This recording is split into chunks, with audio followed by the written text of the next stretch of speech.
better than ever. And you better believe it or leave it to Beaver.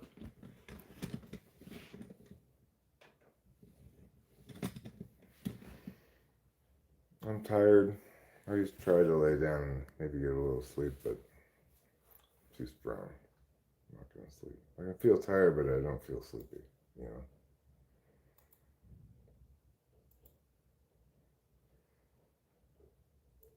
And when that's the case, it's kind of one of those things where all the effort in the world isn't going to save you. You're not going to go to sleep by trying harder to go to sleep.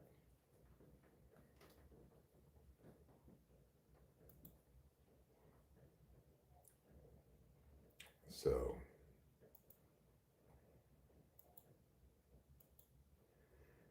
I was lying in bed thinking about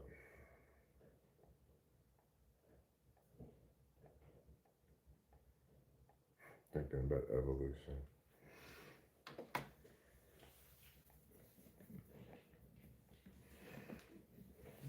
One of the things it's hard for me to not think about sometimes because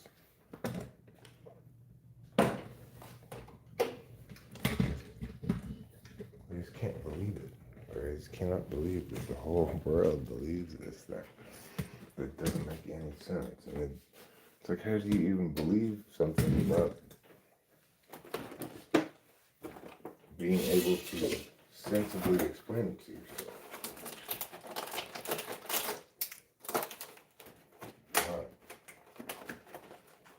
It's just shocking. Because it's not like just only dumb people believe that. And that's not true at all. Like, almost all even kind of smart people believe in evolution.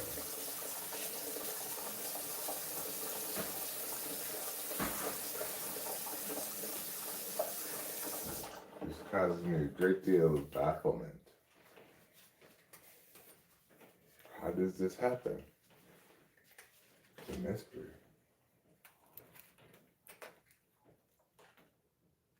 How can we have everybody be in broad agreement about this ill-defined non-explanation? I don't know.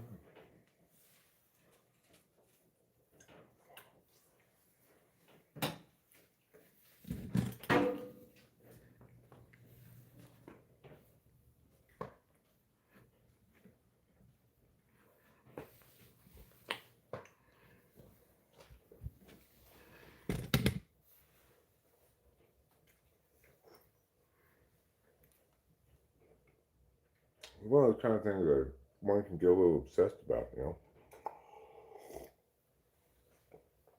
know? Because one of two things should be happening. Either I should be getting reasonable answers to my very reasonable questions, answers that make sense, or people should be agreeing with me.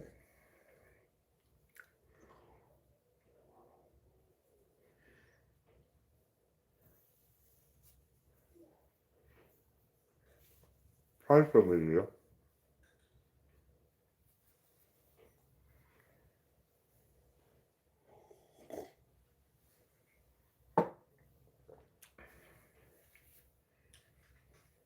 it's not like cognitive functions where I understand why people don't agree with me, right?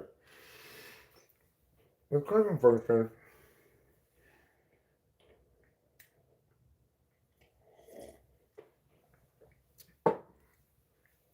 it makes sense because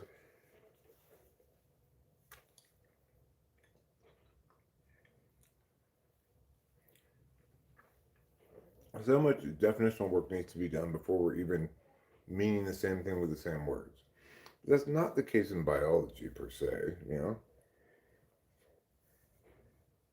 Or usually.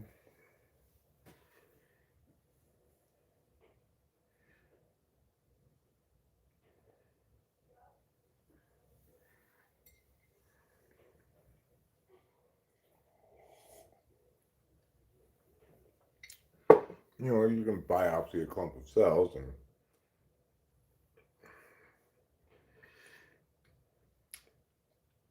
be determinate about whether it's cancerous or not be open to a variety of interpretations.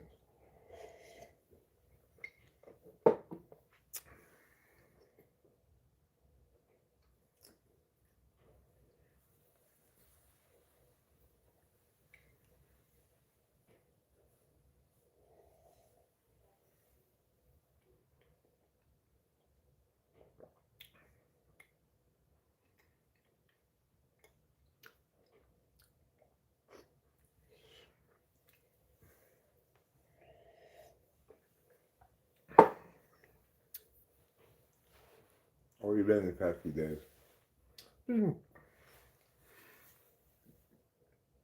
Taking care of some stuff I needed to take care of.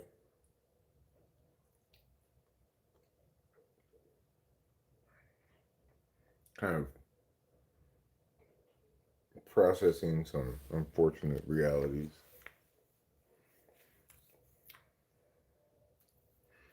Particularly about the car.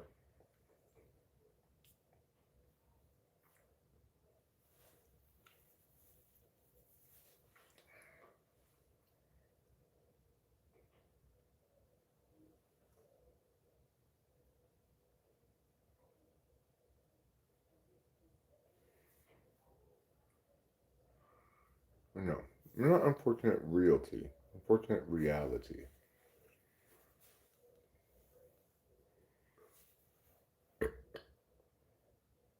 Yeah. I don't want to talk about that. I don't even know what I want to talk about at all when I'm live streaming right now, actually. It feels like I talked out everything I wanted to talk out in my earlier stream. But I was trying to go to sleep. I couldn't go to sleep, so I just started streaming again.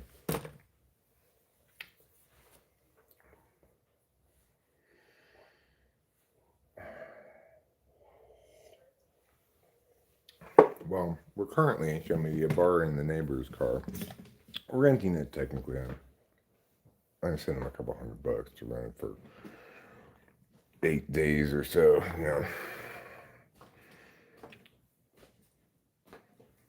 But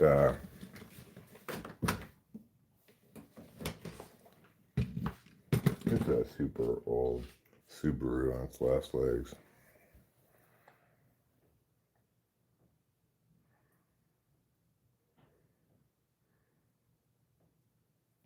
How's the teeth?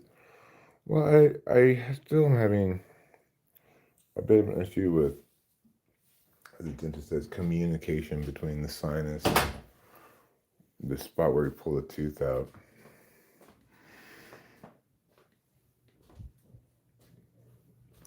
But it's better than it's been. I've covered the spot up with this Fix-A-Dent to hopefully. Well, we're gonna try to. I've got a bit of a plan for right now, which involves talking to Delilah. She's got a car that she wants to get rid of that's been sitting for a while since she started leasing a car at some point to replace it. I don't know if that car she replaced with the car she's leasing is referable, running, or what, but it's conceivable we could get that car. Rachel's thought of that today. I hadn't thought about that possibility. I'd forgotten about it. I just hadn't put two and two together.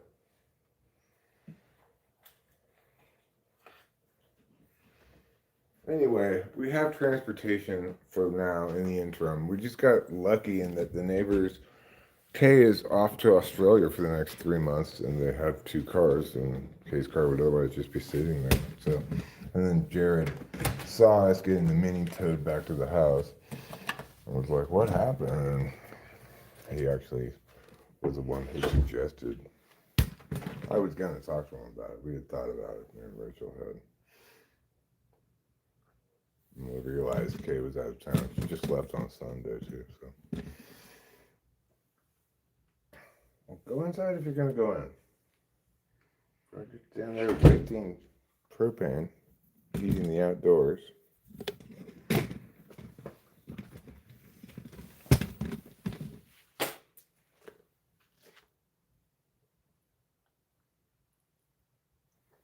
I think I need to get my drink actually from inside.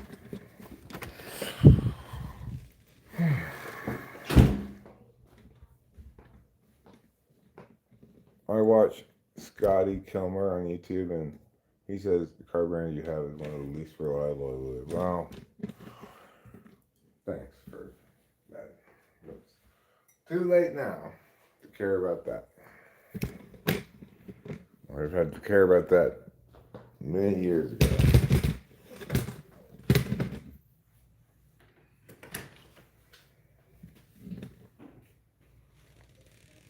Like 6 or 7 years ago when I got that car. I really had to worry about that then. And yeah, it's not super reliable. It hasn't been super reliable. I've had to replace the clutch twice. But until this major repair, I hadn't had any major repairs.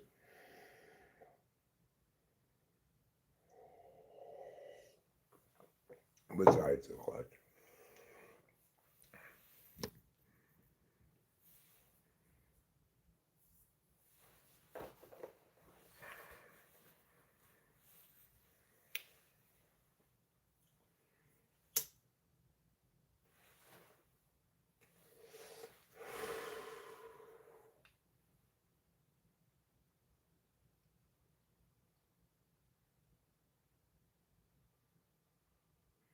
Anyway, still want to talk to Ruben when I get the chance. Listen to his ideas about Is that Ruben there? I can't really see what the name says too much. I don't have my glasses, but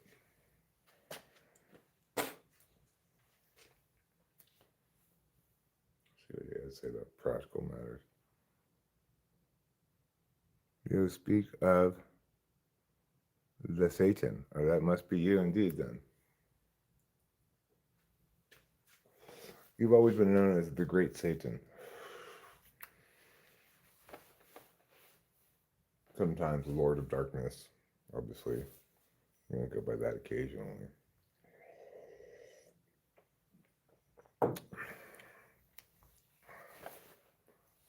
Imperialist swine. Another name sometimes you might go by. Because of your history of colonial violence. That's why. Stop colonizing those places.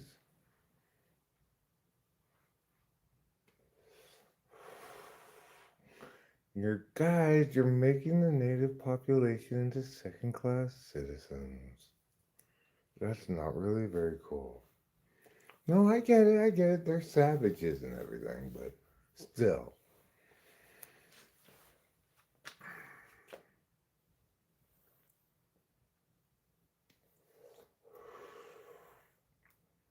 You guys stop imperialist aggression against native peoples. Stop it right now. I'm serial. This isn't very, Christian of us.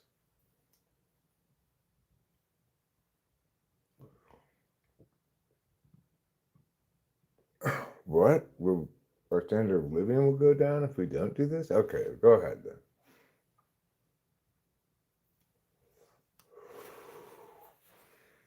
We don't want that, obviously.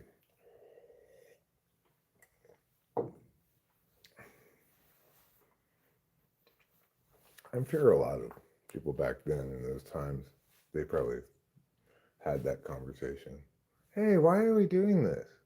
Oh, you mean I'll be poorer if we don't? Never mind. Keep going. Go ahead. Don't mind me. I was just talking on my ass.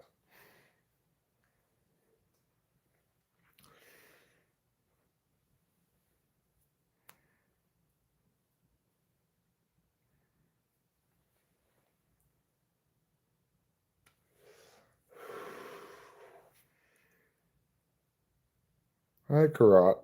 I'm assuming that's Karat.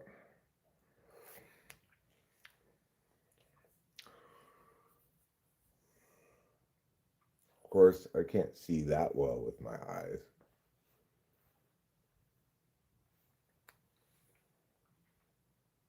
I see with my heart. That's what I really look with, is my heart, my feelings, my innermost truths. Are you they or something else?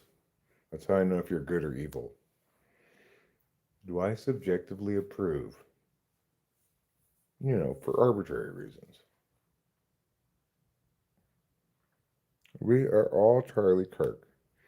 Well, I'm not Charlie Kirk. One difference between Charlie Kirk and me is that I'm alive.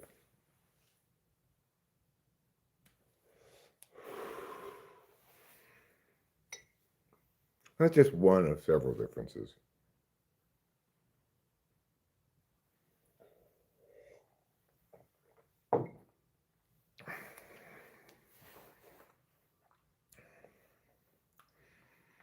And I'm not a fan of politics by martyrdom. Well, he was martyred, therefore he was right. No, it doesn't work like that.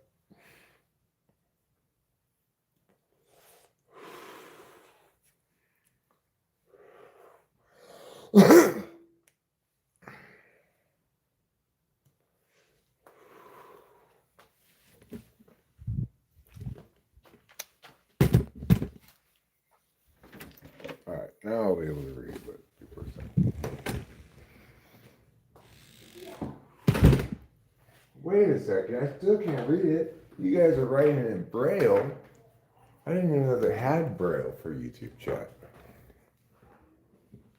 I wonder how they do that.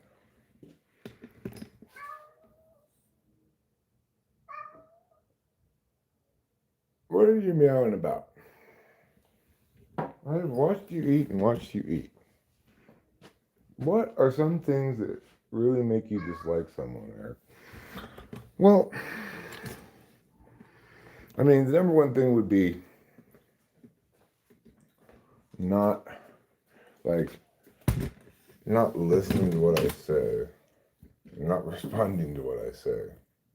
That certainly annoys me a lot. I don't know if it makes me dislike somebody, but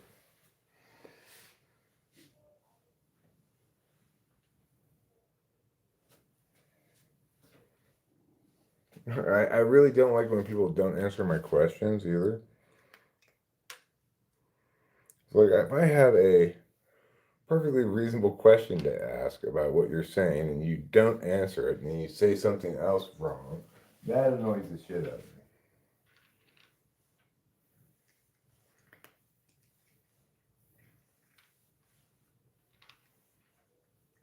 Like, finish the argument chain we're on first, and then we can go on to your new bad argument.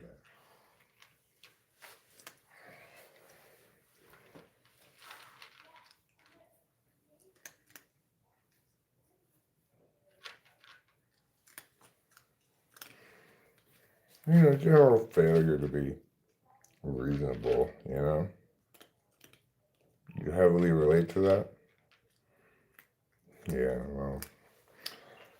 It's a matter of conflicting frames, a lot of times anyway, I'm using language to convey information, to explain things, or, defend or articulate positions or whatever. So when I'm using words, I mean specific things by the words I'm using. And other people are often, not always, obviously, but sometimes anyway, are opposed to specificity, prefer vagueness. That I do not like.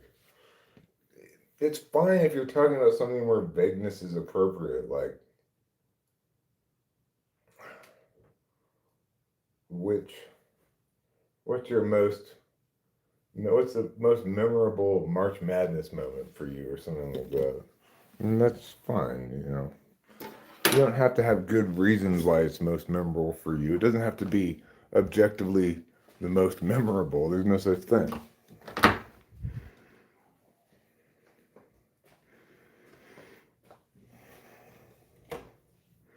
But when we're talking about stuff that is doing a different kind of work than that, like if you make a point about something and they just completely disregard it. Yeah, it happens all the time. Why don't you use well, why don't we'll just talk. Forget about this co-streaming thing. We'll just chat, we can chat in Google Meet, and you can be on your You can be on your laptop, and I could be on the phone, and I could have it up on the computer as well. You know. I mean, it happens all the time. Alethinian monad. It happens all the time, so much. I just by default try to squeeze the value out of every opportunity. Sorry, lol. Oh, well, I mean that's a good approach to have. If you're just stating facts about yourself, then I'm not a believer in false modesty. I used to engage in it a lot more, and at some point I realized it's just a form of dishonesty.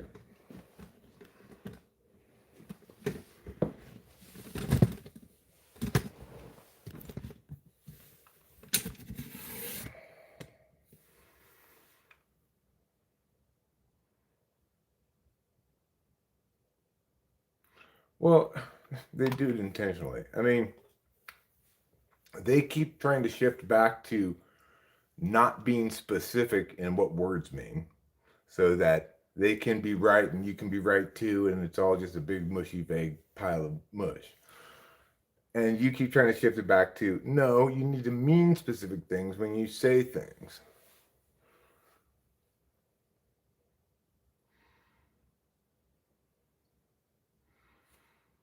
The thing is, probably you and I don't talk very much about the kind of things where it's appropriate to for both parties to be equally correct, and it's just a matter of opinion or whatever, just about subjective stuff. We're probably not going to be arguing about that at all. But they will be arguing about the other kind of thing, even though they're not using that frame of reference. And that's very frustrating.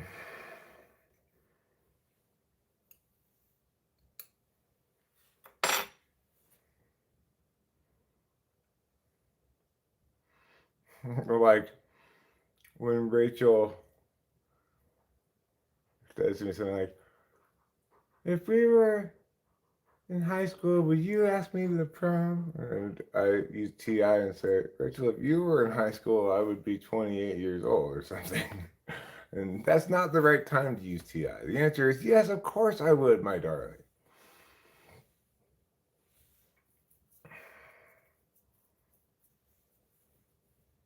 I'm 54, she's 40. But she'll be 41 before I'm 55. I watched a thing that Google Photos made for me of Rachel through the years today. Starting when we first got together and ending like very recently. It was, existential terror inducing. Shigadi Schwa, 55 girlfriend's age, 40.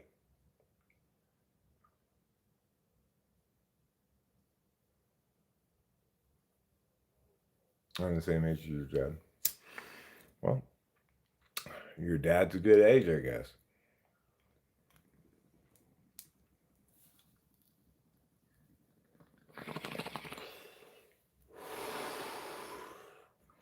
But it's like I also had kind of a weird experience in life that led me to some unreasonable assumptions about the world. Like spending a lot of years in debate, I started getting accustomed to people being responsive to what you're saying. And if they're not, then they're getting marked down on it for that on the judge's scorecard and stuff. And that where I grew accustomed to a world where if you said myah said myah, but that's non-responsive to the actual warrant I made, that would be determinant on the issue, if it was correct.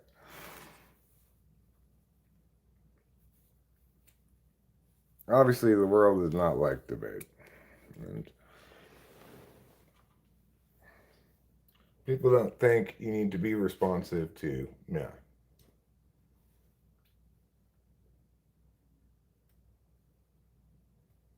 Well, if you can do it, that'd be fine. But I couldn't figure it out either. I looked at the. You might be able to do it through OBS or something.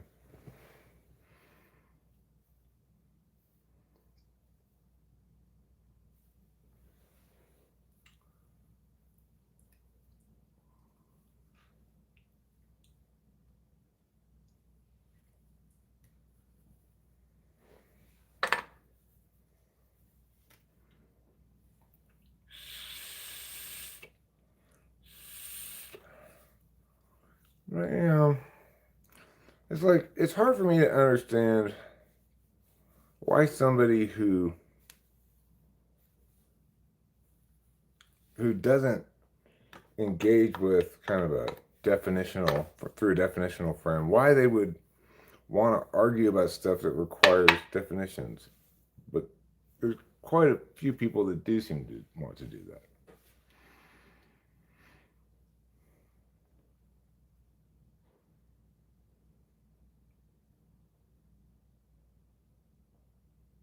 I'm a full-on clanker, probably passion.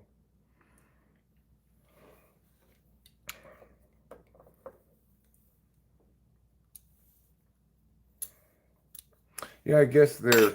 Well, I guess I do understand it. They view their positions as part of their identity rather than as something that you ascribe to until you come across a better position and then ascribe to that one because it makes more sense. They want their positions that they ascribe to be static and representative of who they are. If you tell them a position is wrong, they don't see it as updatable without injury to themselves in some sense.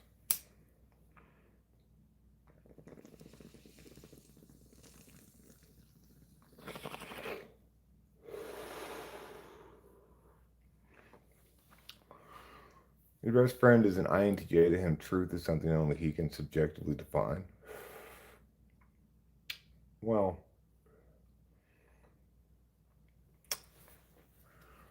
truth is a status your statements have. Either true, false, or no truth value. And only statements have truth values.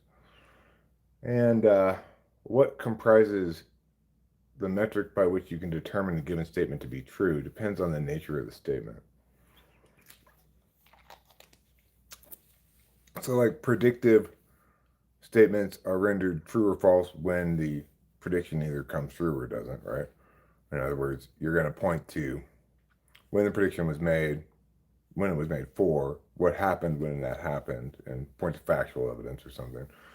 If you have a descriptive statement, you might appeal to simply an observational warrant, like ripe oranges are usually orange or something. It is not the kind of thing that we should have to debate about very much. Well, he's not really exactly being subjective if he is an INTJ. That's if he is that, okay? What he's doing instead is being holistic. Holistic and subjective are not quite the same thing.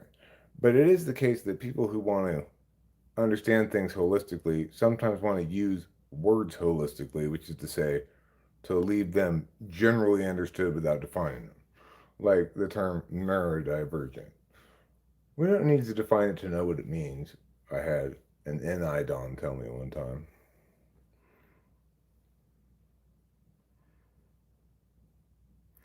Well, it may be the case that we can know holistically what it means in some sense, but we can't do anything with that kind of knowledge argumentationally.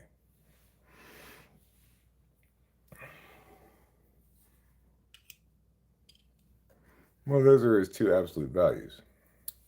And TI is countervalued if he is an INTJ. And,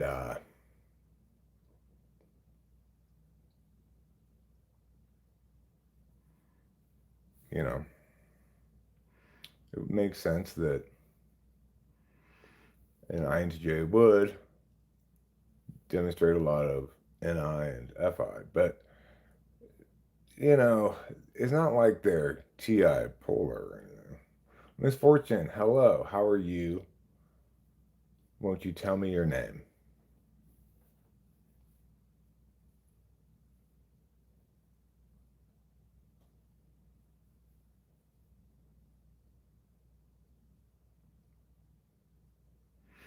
The thing is, if you're talking, if reasonable people who are using language through the same frame of reference, and that frame is definitional rather than expression, which is the alternative way to use words, um, then those reasonable people should not ever disagree because they can say, well, here's what I'm trying to establish. Here's the metric by which I'm going to test to see if it's been established, and you can use that as well.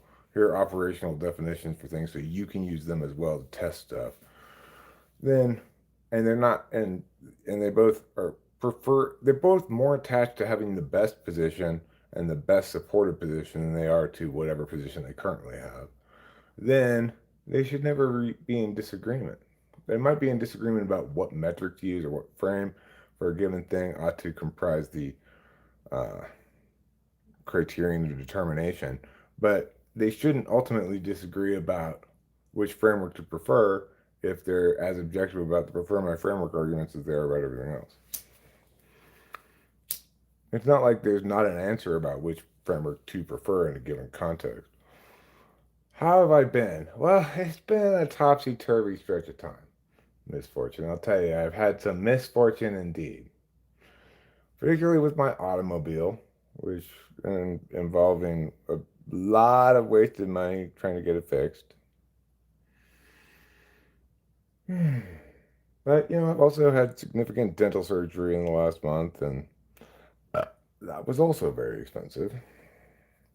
And assorted other but fuckeries. Because really, I started this dental process back in October or November, whenever I went to that first dentist who fucked me. And anyway, it's been uh, it's been a frustrating chunk of months here for me in a lot of different ways. But I feel like I'm turning over a bit of a new leaf for the new year. Been trying to be self-disciplined as best I can. Well, wasn't very self-disciplined today. First day of a bottle of Adderall. Kind of to be expected, I guess.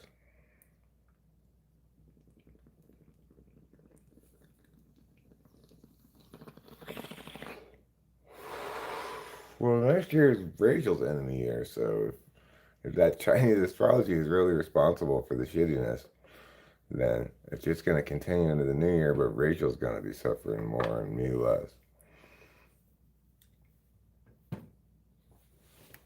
What would that mean? I don't know.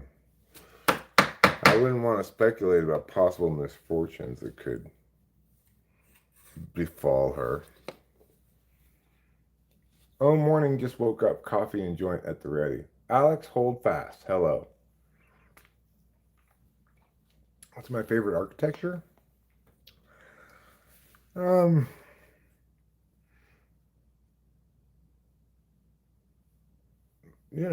I like the way the outside of this house looks. I think it's very nice. I like architecture that has good extrovert thinking in it. Like good flow through the space. Good insulation, good drainage, things like that. I mean, brutalism. Not really. I like the way this house looks. This is a nice looking house. I don't know what kind of architecture this is, but it's just like a white house with a walkway. Covered walkway. We really like the way this house looks, and kind of the main reason why we bought it. Even though the inside doesn't look as nice as the outside. It looks pretty dated. It was built in 2000. So the foyer looks nice. It's got this big ceiling fan going up there and the stairs and stuff.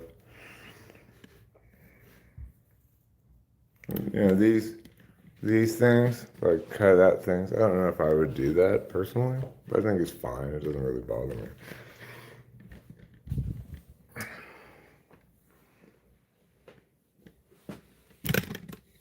Thanks, Carl Weathers. Brutalism is awesome. But there's a home down there that I think is particularly gorgeous house. It's a black house that it kind of has a mid-century look to it, but they did it recently, not that long ago, and it's like this multi-story thing with these multiple decks that looks over this part of the forest down, looking down towards where the little stream is down there. It's really nice. Nobody's ever there. It's crazy. I've never seen a single person there ever in the 3 years I've lived here.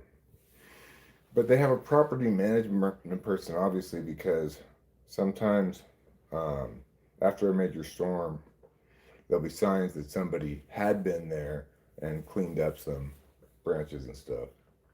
I've never seen anybody staying at the place.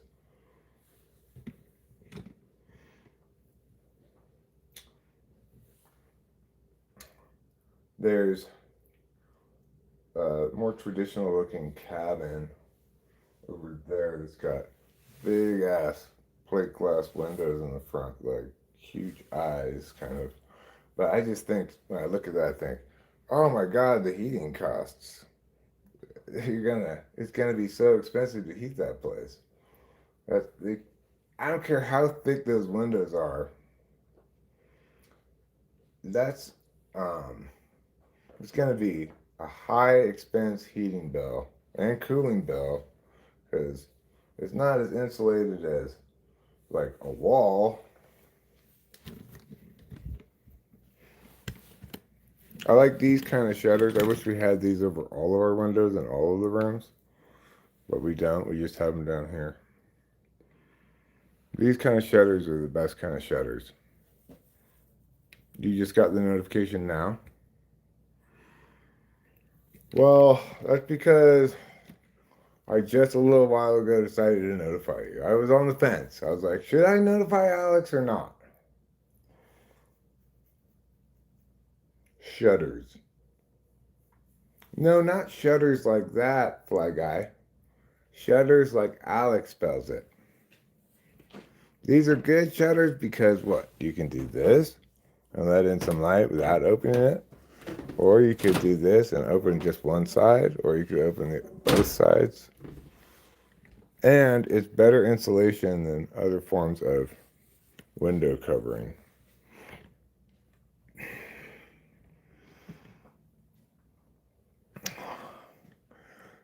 Cover me windows, or something that pirates used to say. It's less famous than shiver me timbers, but it was just as common back in the day. Pirates were always saying, cover me windows, ye landlubber.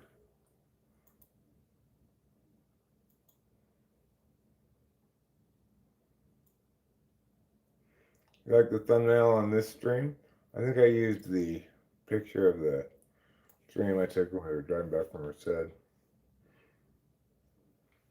It's a nice spot. Usually there are cows there, but there weren't any cows there that day. I really do sound like a pirate because in 7 or 8 of my previous lives, I was a pirate.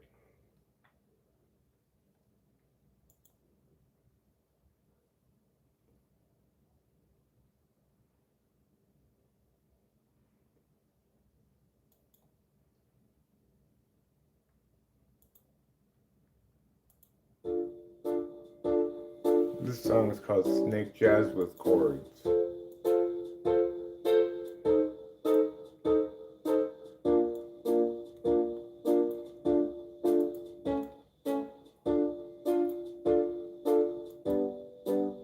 I went in, I came out, I saw that there was plenty to shout about in the evening time. Again. Yeah, well, I've been both a pirate and a cheerleader in one life multiple times, obviously. Because, even pirates need the morale boost of a cheerleader.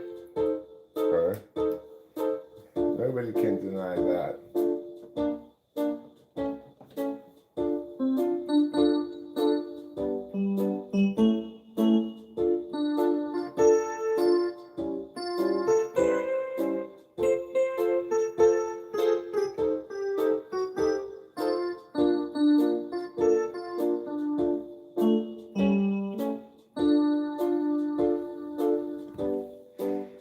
I lived lives 7 or 8. Most of them I was pirate. It was great, and also led some cheers on the deck of the ship. Let's go, pirates. Let's defeat these bad guys of the enemy fleet. And then we'll stomp our feet like pirates. Baka-chika-ka-chika-ka-chika. Baka-chika-ka-chika-ka-chika-ka-chika. Is that a barrel of rum? Hand it to me, yar. Baritone sax, right there, in between the wall and floating in the air. I could say that maybe that sounds like a good idea. Booka baka, booka baka.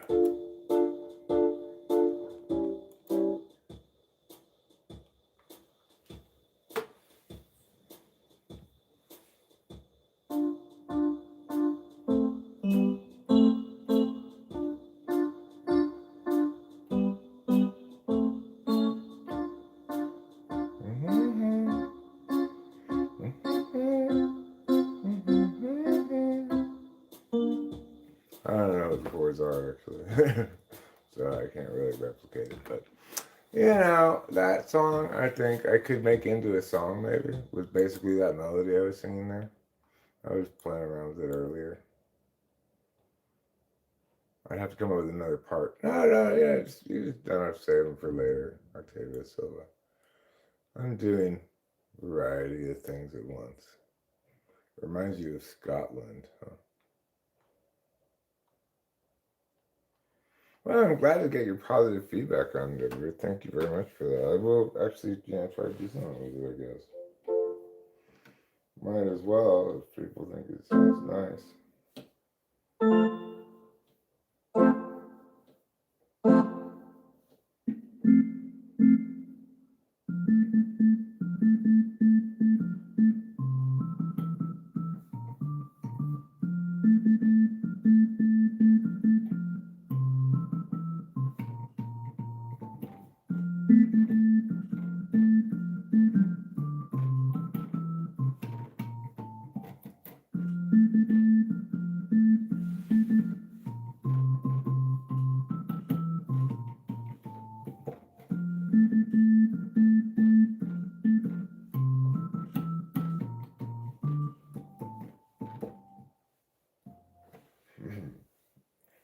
Like this.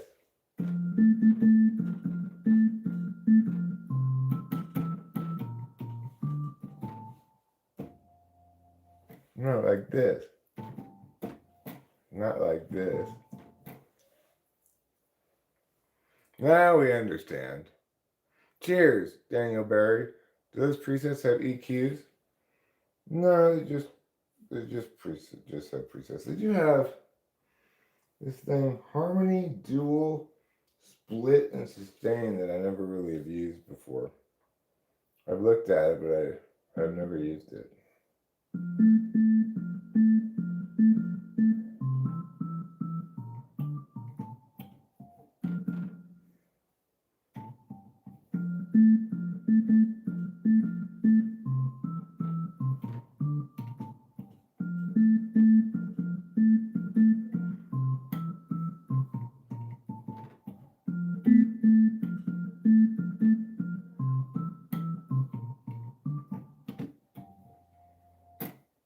There.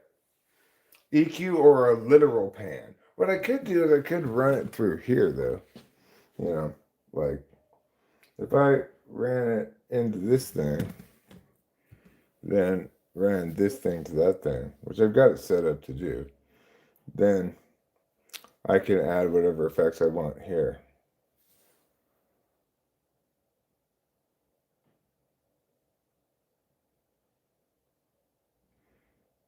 Just find D then. Work your way back to C or forward to G.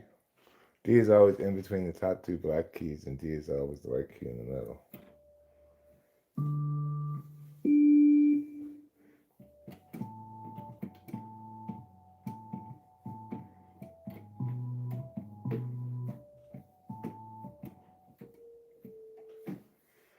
D is fine. I don't mind D, you know. D is fine.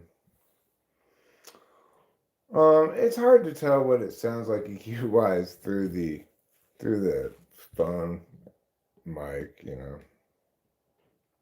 My question is above. I am interested. Oh well, I was just going to ask: is being really awful at writing a resume, specifically trying to draw connections between past jobs and the one being applied for, typical of STJs? Um, well, you might expect them to not be the greatest at noting things that are relevant, right? Like they may have a hard time determining what factor of a given job is most relevant to this current job, for example, because that's NI 7 or 8.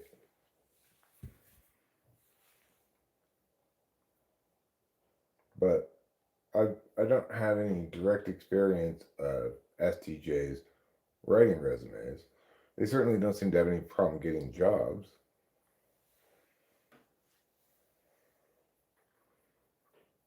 Let my voice cover the range.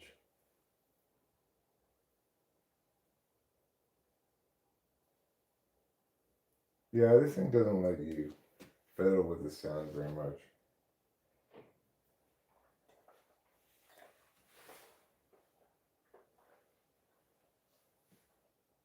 But it does have drum kits, though. Like, where would they put number 110?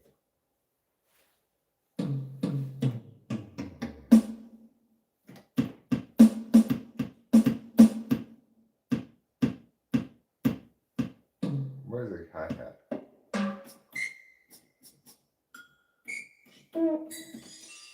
I'm trying a different drum kit. Where's the hi-hat? Just right.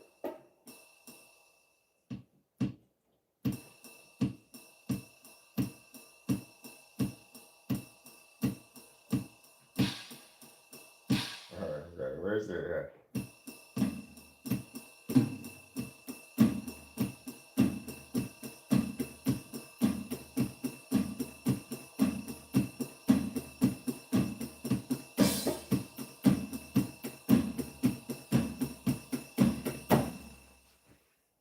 There, that's me playing the drums. He probably has no relevant SI experience to show and will not bullshit. You can think of it as dog with the two black keys and the ears. I mean, I can always find D. Thank you for the advice, but my problem is like, oh shit, wait, how do I play a B major?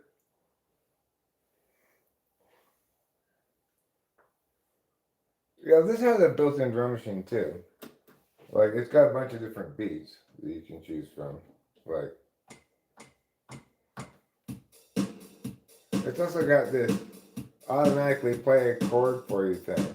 And you can, like, pick. I don't know how to do it exactly. I think it says down here somewhere, but.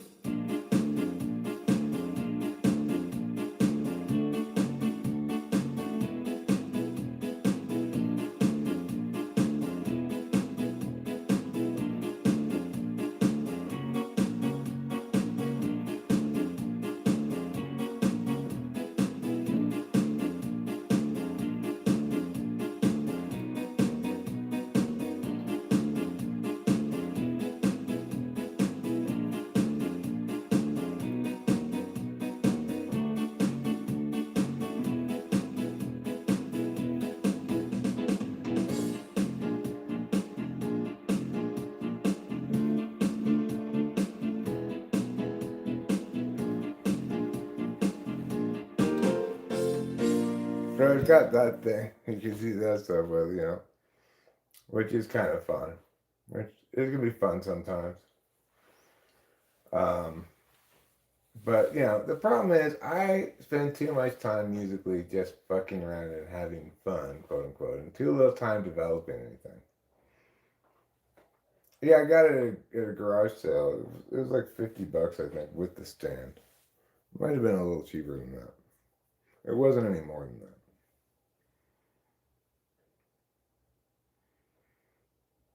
I'd love for you to type my friend. It's hard for me to tell what type he is, but I think I've narrowed him down to STJ for excelling in SI and not displaying particularly strong TI.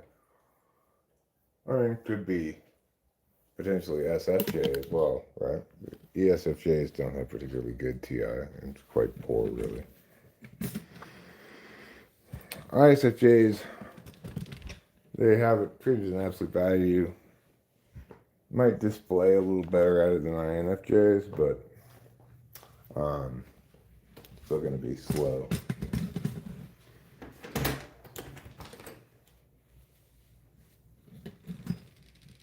Let me get my glasses. That's a very good deal. Yeah, I thought it was a good deal. I was pleased to get it. It's like, once I did get it, it was kind of like, where have you been all my life? I really have not barely played the guitar since I got it seems like. Even though that's my primary instrument and I play the guitar much better than I play the keyboard.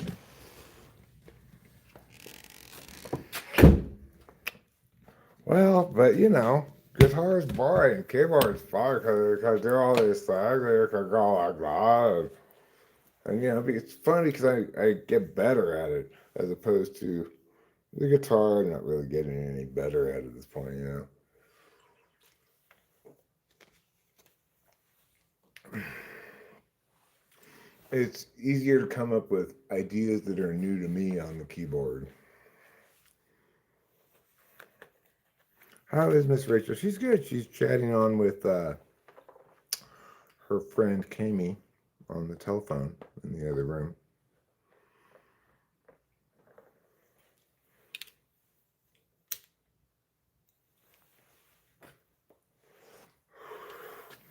And yeah, it'd be cool to get one of those keyboards where you can basically, it's like got a looper built into it so you can kind of program songs, more portions of songs than you can on that, you know. Am I doing okay lately? Well, yeah, I seem happier than last time you saw me. Yeah, it's been a up and down stretch of time here, you know. But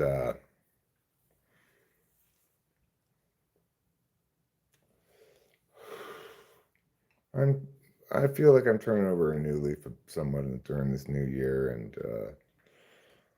and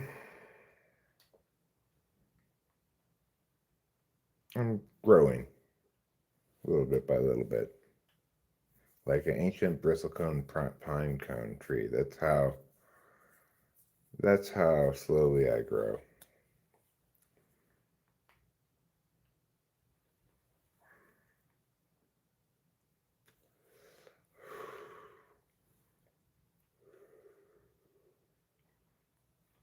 I mean, you can easily make your own songs. The question is, can you make songs that are any good? That's a much more difficult question to answer in the affirmative than the former. Yeah, I am working towards some goals. Like I have a New Year's resolution to take a walk every day. That's straightforward enough, and also to begin regularly implementing a gentle plan to try to increase typing session business and um, just be a little more self-disciplined and be more of a grown-up.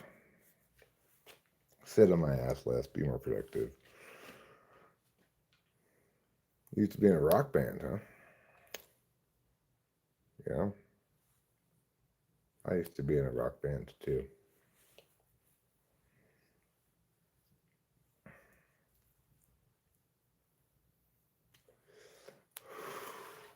And I'm just in Eric band. Eric and Rachel sometimes.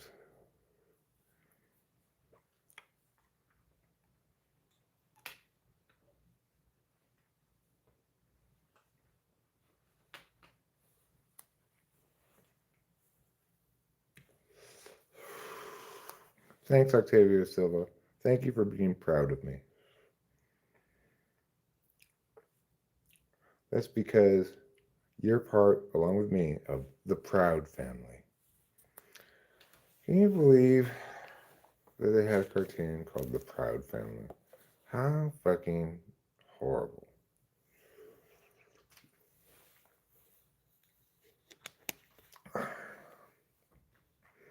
Like, you have to like hit everybody in the face with like racial identity or something. It's all kind of like classical, huh? Well, that's pretty impressive. I don't think I can play classical music on the piano.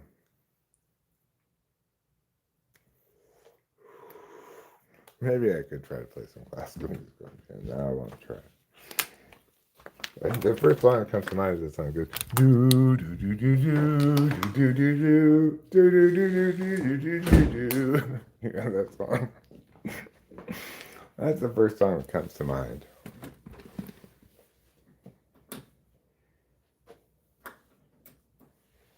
So let's see if I can play some classical music.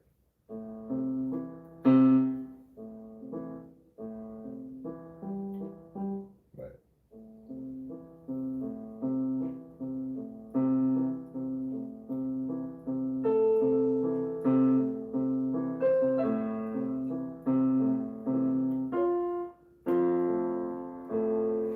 not as classical as I can play. So the answer is no, I can't play some classical music.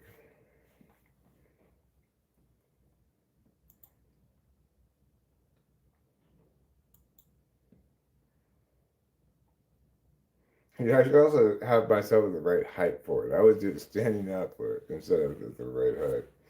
Occasionally I'll move it out and I'll get this little stool and do it at the right height, but usually I don't.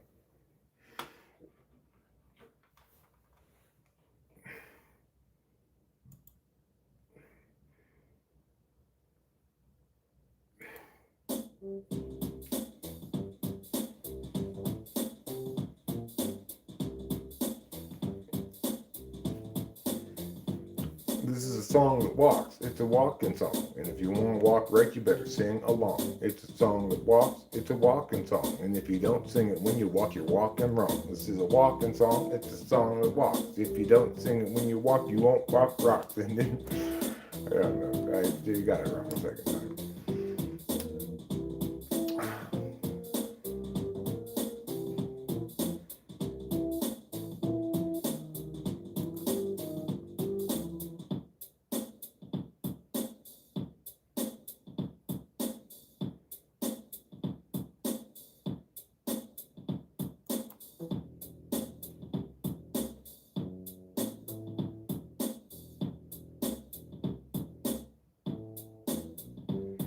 It's a song that walks. It's a walking song. And if you want to walk right, you better sing along. This is a song that walks. It's a walking song. And if you don't sing it when you walk, you're walking wrong.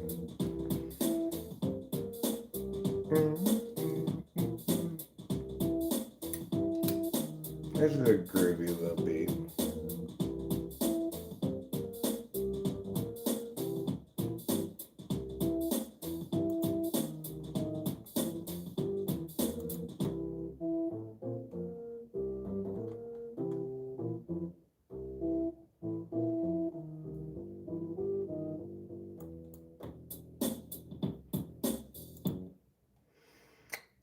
Anyway, I don't know what I'm doing right now. This is the sort of thing that was like the thing I want to not do so much in the coming years. Just endlessly live stream for no reason about nothing, just to no purpose. No, that's not what I want to do. I want to be more purposeful and stuff like that.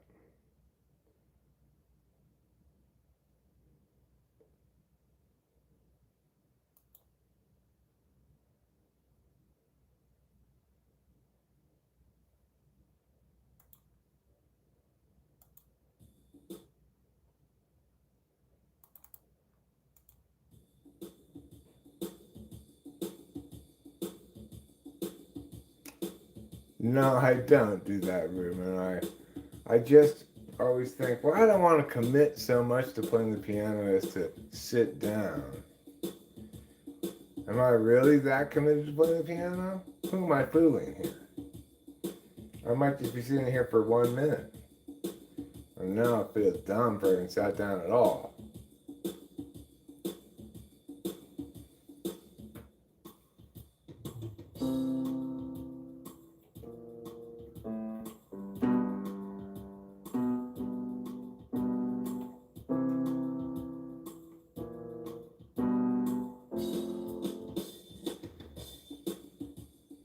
So this is apparently just some drums. So I believe in big energy. Not normally expressed in that order. I mean, I believe some people carry themselves with a more authoritative way. I'm not sure what it's indicative of in particular. Like, there's this comedian who was on Saturday Night Live. I forget what his name is, but he told this story about how Arnold Schwarzenegger came into a room where he was working in kind of a lowly capacity, and he told the guy and other people working in that capacity to show him their leadership skills.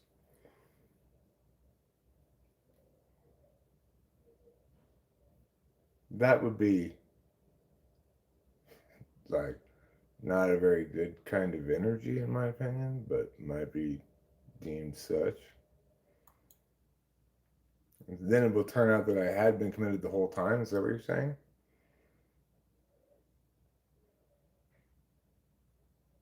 The courage was within me the whole time.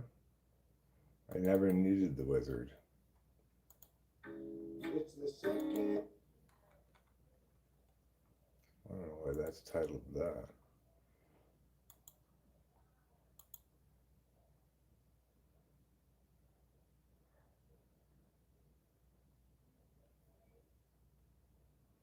Nobody knows why. Oh my god, my cat is in heat. She's not been spayed yet. My cat is in heat.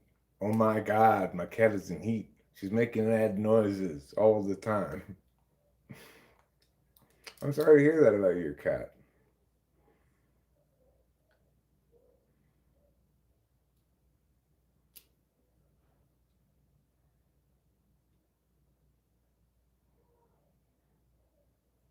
Fun Tijuana song.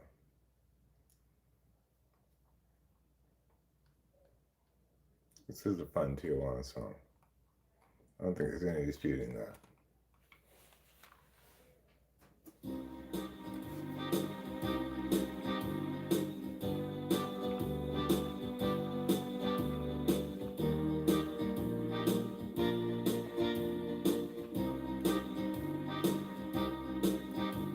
Piñatas,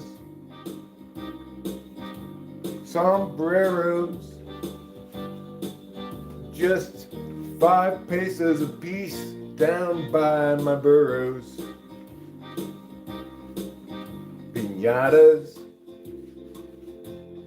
in your dreams at night, with margaritas and guacamole, keeping you feeling alright. Piñatas, sombreros, 5 pesos a piece down by my burrows. That's right, piñatas and sombreros are just 5 pesos a piece. Where? Come visit me, ven aquí a mis burros. Maybe you'll meet a señorita in the sunset time and suggest, let's have a siesta down by the bar serving wine. Piñatas, sombreros, 5 paces apiece down by my burrows.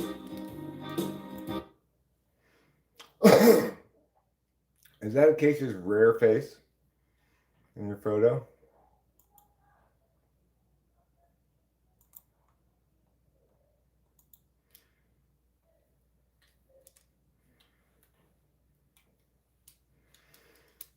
Like that would be a song I could do. I could just like do that verse, chorus, verse, just for it would be like 45 seconds. I could make that into a song.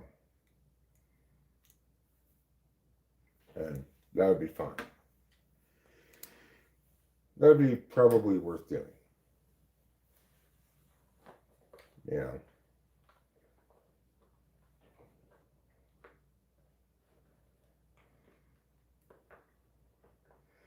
I usually only lasts a week.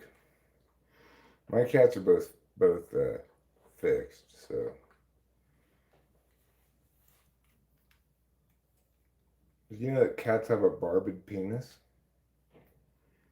Barbed, huh? Why did you spell it with the hyphen, like the thing, whatever that thing's called, accent mark there?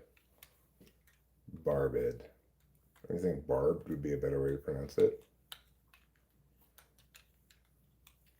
You mean I'm just hallucinating that accent mark? Oh, terrible news, everybody. Terrible news. Piñatas. I kind of like that song, Piñatas, Sombreros, 5 pesos a piece, down by the burrows.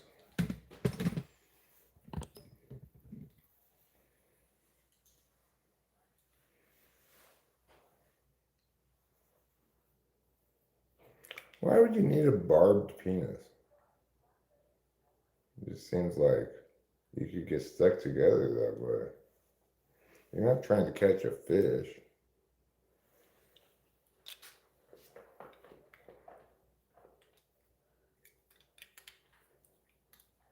You could imagine a reality where I'm a Twitch sensation riffing on tips. Maybe I should try Twitch streaming, who knows? Let's get our myah on, huh? Let's myah. Put on your red shoes and myah the blues. And if you say run, I'll run. Meow, meow, meow, meow, meow, meow, meow, meow, meow, meow. I mean, they already got claws they can hold on to them with. How is a Barbie penis going to help them hang on even better than that? They're not going to grab on more than they can with their claws and their teeth. And cats do bite the neck of the female cat when they have sex. We had a cat when I was a kid named Pusskin. She had like 5 litters of kittens. So, I don't know, it was back in the day. I don't think my mom thought it was bad to just produce endless kittens. No, it's not like that at all, Fly Guy. It's not even like that. It's like saying you already have a gizzard, so why do you need an appendix? Because in your example, fingers and thumbs are not redundant with one another.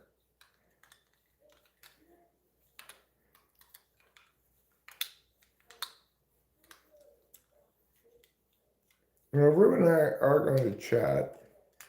Maybe not in super long time, who knows? But we're not going to stream it because that was just a pit of TE despair. Neither Ruben and I are particularly fond of TE, I wouldn't imagine. We both have it in an instrumental slot where it's kind of countervalued. 8 and 6 is both kind of countervalued. 8's more defensive than countervalued, but I mean, it's not your favorite way of paying attention, right? You don't mind when it naturally occurs in an autopilot fashion. When you have to pay attention that way, it's like, fuck off, extroverted sensing / extroverted thinking. I've had enough of you guys. We're gonna do this and figure this out and stuff like that. Okay, that sounds good, Ruben. We'll do it tomorrow. Better fan. What's up? What's up? Well, I'm live streaming. I'm up. It's 12:17 in the morning. Typically, I'd be asleep at this time, but not tonight because tonight I'm on Adderall. And, feeling kind of yeah about it, frankly. Like,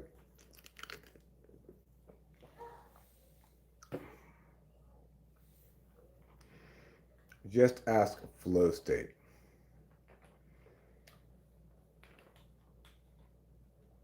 Eric, to answer the question about walking on the side of the road, I would assume an INFJ would not like facing random people and cars passing by. Lively cuts. I asked the question to Rachel before I made a video about it, and her answer was, "No, you're supposed to walk on the right side of the road." And I asked her, "Well, why would that be the case?" She said, "So that you don't jump scare people." Which I was just like, "What?" That doesn't make any sense. Why would walking toward, why would being closer to the oncoming cars um,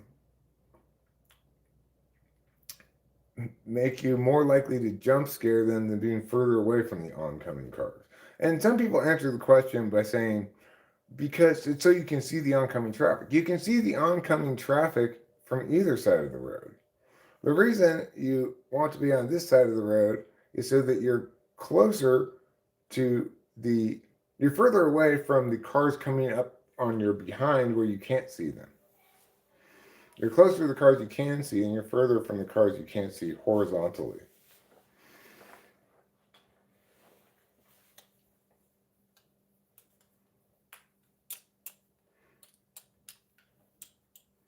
Does that apply when you're on a bike? I don't know.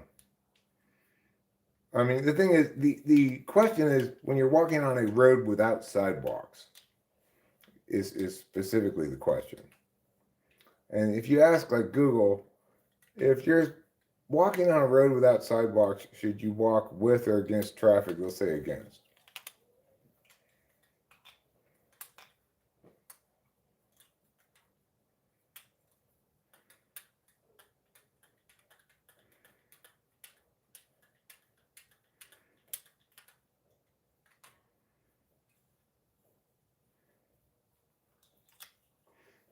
Well, I mean, the thing is, I think one possible reason is people closer to you are more likely to notice you sooner because they can see your face, and humans are naturally designed to notice faces. But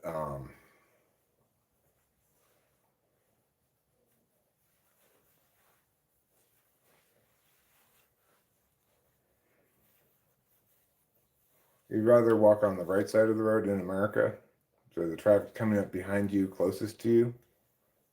What kind of attention is the question looking for?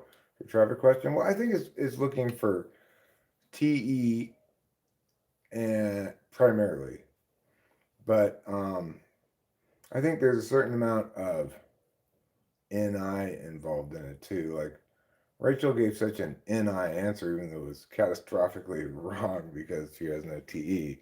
It was a nice NI answer, and like you can see NI answers in the comments when people say so you can see the approaching traffic. Well, that's not really a good answer. It's 2NI, right? Like the correct answer is you can see the approaching traffic from either side of the street. So the best answer, I think, is so that you're closer to the traffic, so that you can see the traffic that's closest to you. And the traffic that's furthest from you is coming up from behind because you can't see the cars behind you. Yeah. So,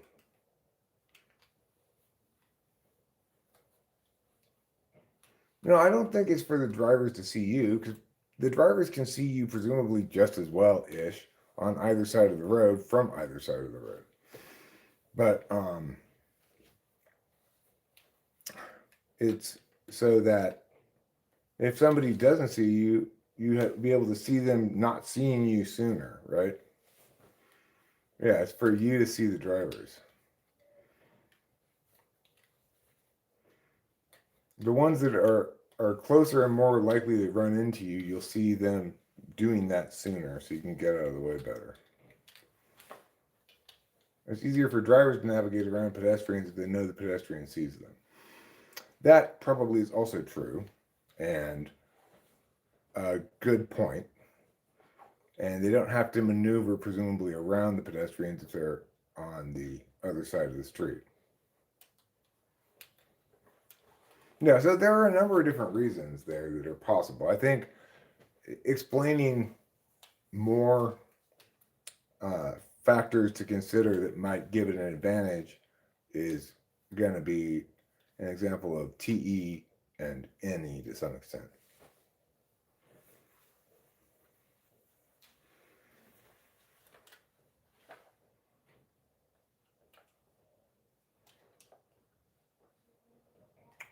Yeah.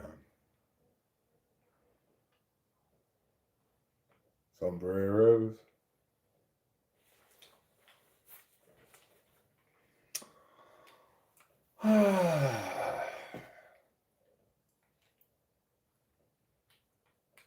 So when you take Adderall, is it only once in a while or you take it consistently? I usually take it for like 2 weeks on, 2 weeks off. But I might switch that pattern up a bit this time. I don't know. It's not. It doesn't do the same thing to me as it used to do. I don't get as thwacked as I used to. It doesn't give me as much boost, and it takes me longer to recover from it. React defensively with your decision power. Yeah, well, the crashes are super rough. They didn't used to be that rough. I used to wake up mad when I was in an Adderall and dopamine crash. But nowadays, I have, you know, depression level sadness and bad anxiety as well.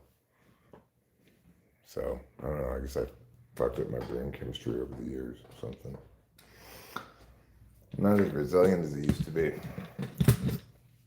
But it's also the case that I get more Adderall than I ever got before. I now am prescribed 60 milligrams a day, which is quite a bit, really. But it's like, I didn't used to take that as much, but I used to get more thwacked out. So what's going on with that?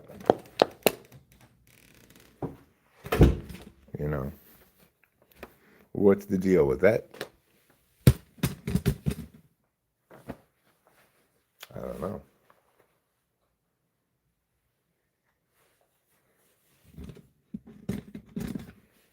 I don't know is the answer to that question. Just old age, I guess. And, you know, the body and brain not being as resilient as they once were. Plus, me just being in a different spiritual, ontological state than I used to be. I'm more prone to brooding and dark thoughts and existential terror and stuff than I used to be. In part because it's like when you experience certain kinds of traumas that are significant enough,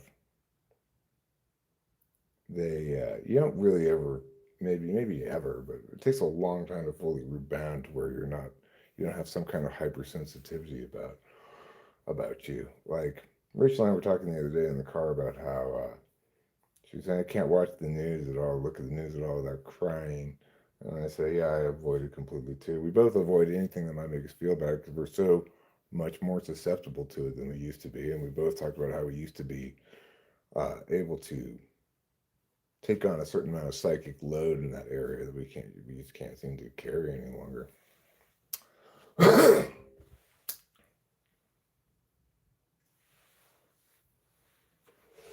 And I'm not sure the specs of exactly like the mechanics of that, you know. It may be different for different kinds of traumas or different people may react differently or something. But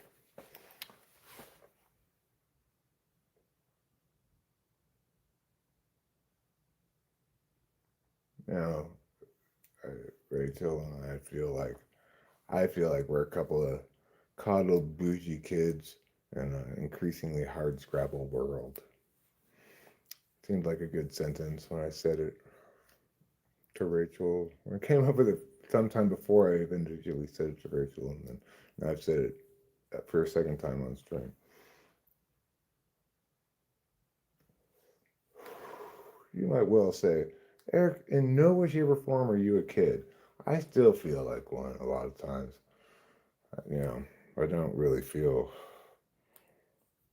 capable, particularly of all this grown up stuff. Although I used to feel capable of it more, but I guess I never really dealt with the real grown up stuff, you know.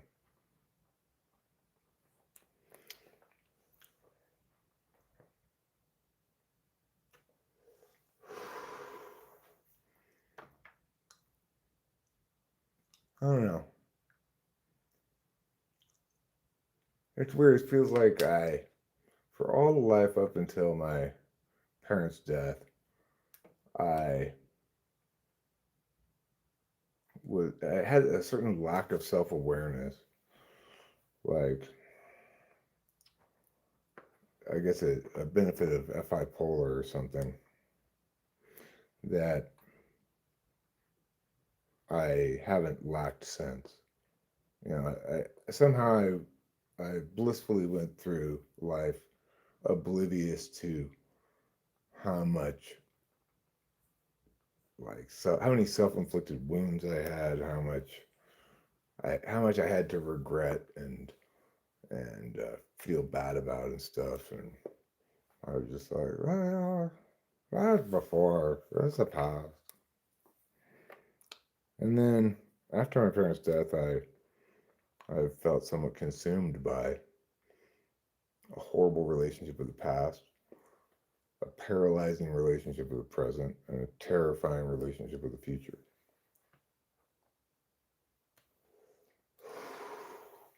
But you know, the extent to which I'm experiencing that varies from moment to moment, day to day. I remember being about 10 and suddenly becoming conscious. 10, huh?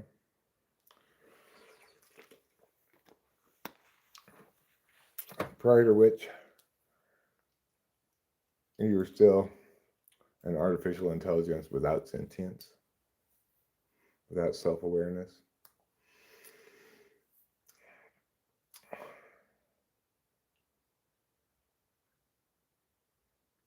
I don't remember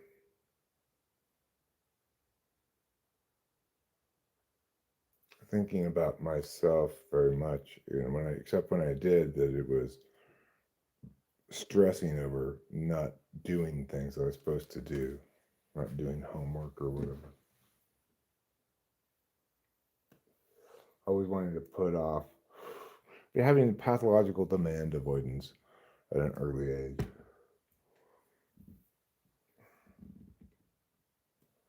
Another word for 7 or 8 slot SE.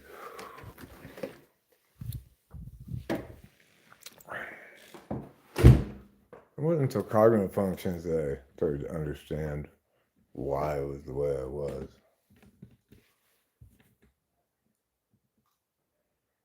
Myah? Is that Israeli form of martial arts?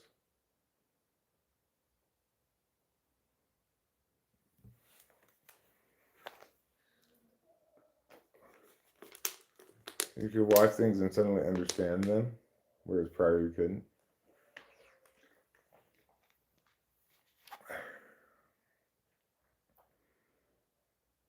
You were on autopilot before.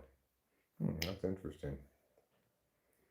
I remember being the same person from very young that I am today. I can think back and sort of see the evolution of failure and and mistakes and hard learned lessons and the consequences of bipolar SE8 and the challenges associated with that. I think about my problems with alcohol, my general passion for intoxicants that has, I've had a love-hate relationship with my whole life, you know. I think about a lot of things when I think about my childhood. Because I was passionate about getting intoxicated before I even had any intoxicants. I do things to get myself a head change. And, you know, I was a weird little kid. I was always in my head. I wasn't necessarily super talkative, although I sang a lot, sang all the time. Krav Maga, the world's foremost crab martial artist, is named Krav Maga. And he will pinch the shit out of you.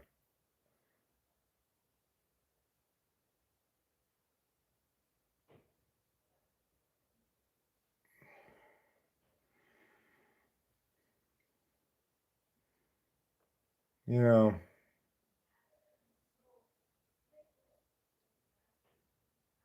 that's not fair to show media. I didn't eat many sandwiches in my teenage years. I mostly ate, if I weren't eating my mother's cooking, I was eating frozen pizzas from the microwave and Haagen-Dazs coffee ice cream. I had a lot of that as well, all through my teenagehood.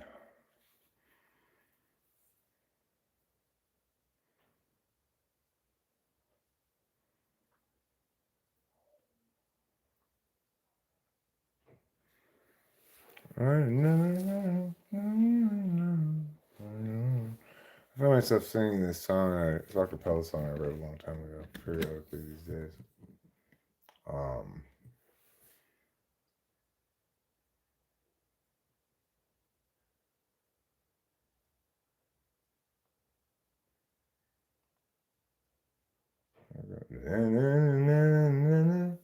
just like it was a pawn shop, and I had sold all of my stuff there and spent all the money long since. I once had a wife and a family, or at least a house in this place. Writing those things in my face.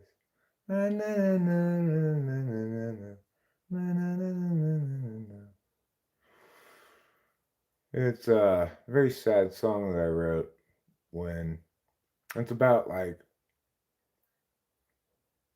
how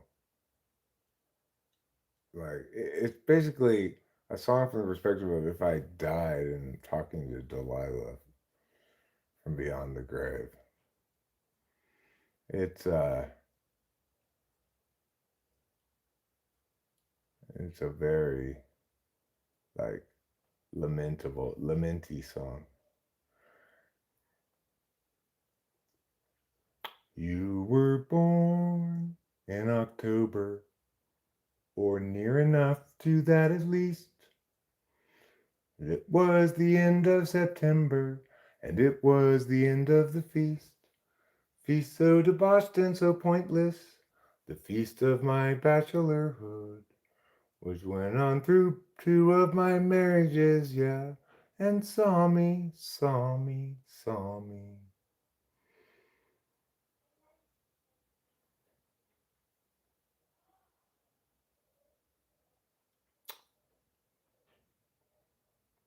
I survived though, until she's an adult. I didn't, I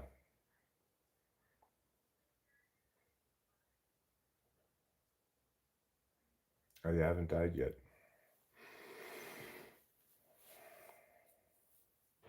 So, good for me. Just goes to show you my songs aren't prophetic. They're not predictions, and they don't cause realities to happen. Just like I'm rich, I'm the best, I'm the greatest. Didn't cause that to happen.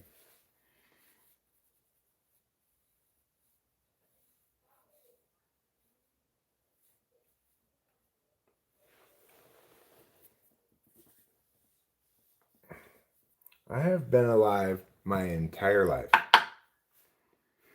I think that's pretty good. A lot of people are already dead. I'm not among them. That's something they can't brag about that I can. Still alive.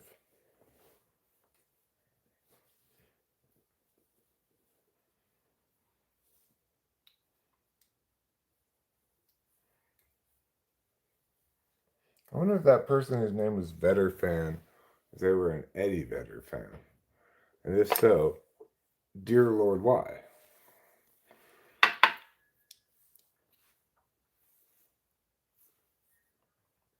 Jeremy spoke out. Whoa. I hate that fucking shit so much. It's so terrible.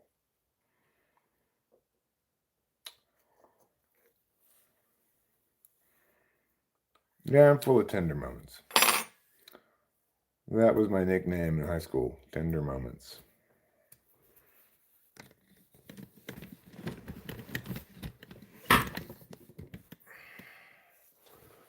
Boy, they're so terrible. Why did they become popular?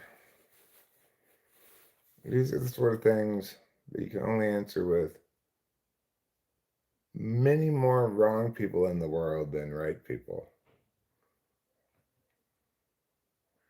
Oh, I get it. You know, I can't win the argument that it's wrong to like Pearl Jam, but it is, okay? It's wrong to like Pearl Jam because Pearl Jam is terrible. Let's just admit that. Let's just get past this as a society and say, okay, there was some mass hysteria, insanity thing. People decided to like this terrible, terrible band, but let's all just excise it from history.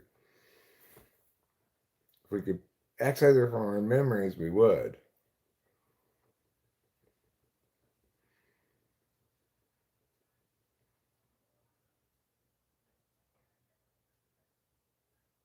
It'd be funny to watch prog rock guys argue with Beatles fans about music.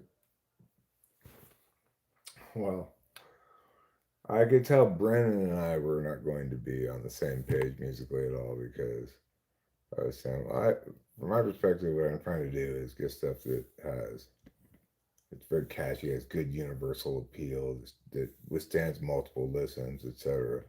He's like, well, you're just talking about pop. And I'm like, okay. It doesn't matter what you call a good song, right?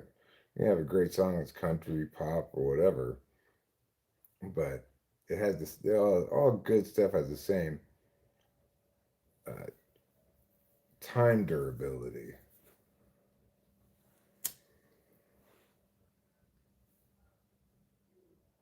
Whacking it was too vanilla for Freud.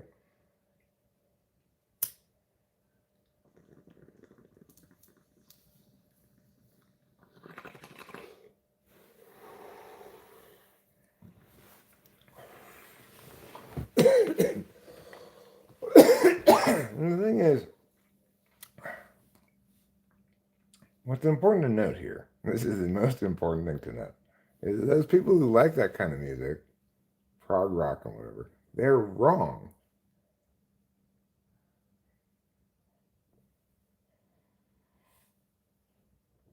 It's not good. It's self-indulgent garbage. Oh, I mean, When the Levee Breaks is a great track.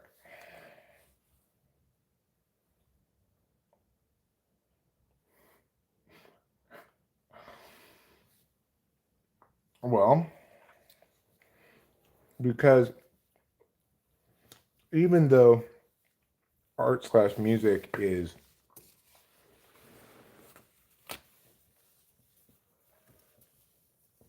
has an element of subjective liking to it, it doesn't mean that it's not objectively so that some things are good and some things are bad.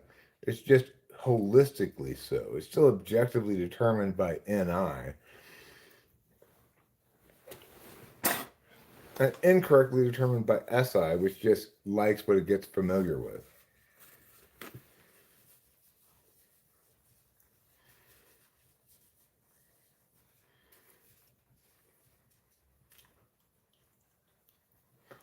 And the reason we know it's incorrect is because your subjective familiarity cannot possibly be what makes something good.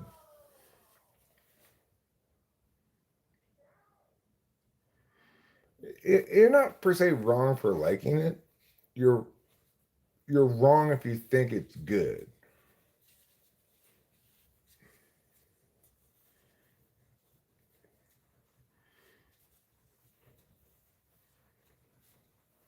You know, but I can't win that argument. I concede that at the gates, right? I can't win the argument that I'm right and someone else is wrong about whether something's good.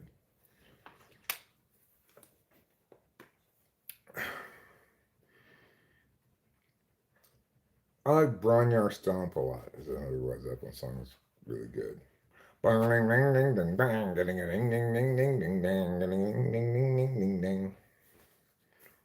I got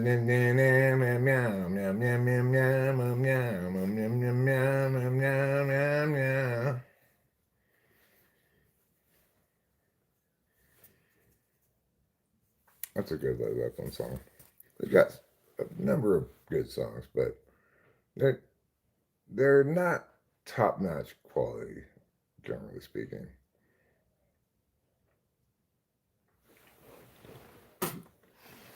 No, you can't really define it. You can't parse it out like that. In other words, there is no formula you can follow to make good music, and there's no test you can apply to determine something is good music.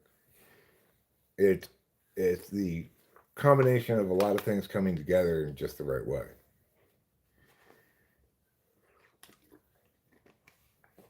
or failing to do so. And that it's really kind of a strict binary. Things either achieve like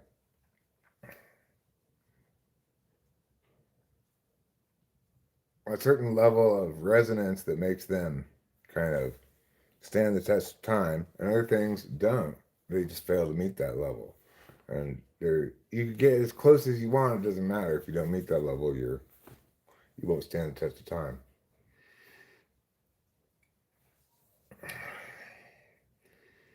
Chocolate. My favorite ice cream flavor is coffee, and historically it's been. Although I'm, I think nowadays I might be a little more inclined towards strawberry than I used to be.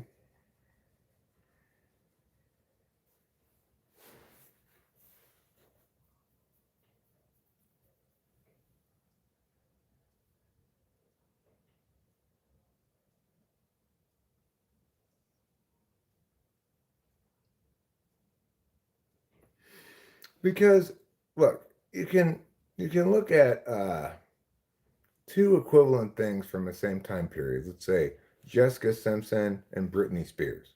They were both very popular at a certain point, had huge hits, right? You only remember nobody remembers any Jessica Simpson songs because they weren't fundamentally good songs. They were just successfully marketed, right? Whereas everybody can sing "Hit Me, Baby, One More Time" because it's actually a hit, you know. And it's like I remember when Blurred Lines and Get Lucky came out. Daft Punk's Get Lucky and uh, Alan Thicke's, is that his name? Robin Thicke. Robin Thicke's song Blurred Lines. Um, I said at the moment, both these songs are very catchy. Both these songs are hits right now, but only one of them will stand the test of time, and it's Get Lucky by Daft Punk. And I've been absolutely correct about that.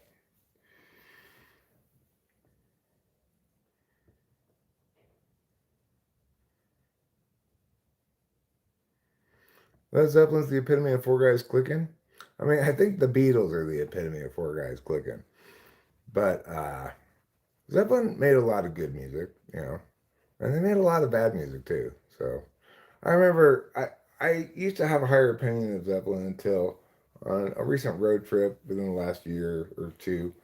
Rachel and I put on some Led Zeppelin, put on a couple Led Zeppelin albums that I remember thinking were good and determining that, oh, I haven't listened to this in a long time. This is not very good. But if you handpick some tracks, Led Zeppelin's got plenty of good tracks, like Hey Hey What Can I Do? That's a good song.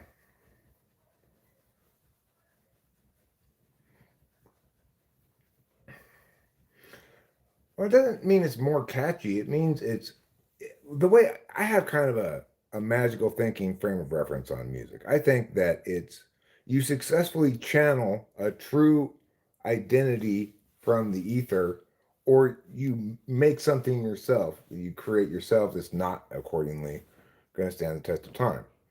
The best tracks aren't written, they're discovered.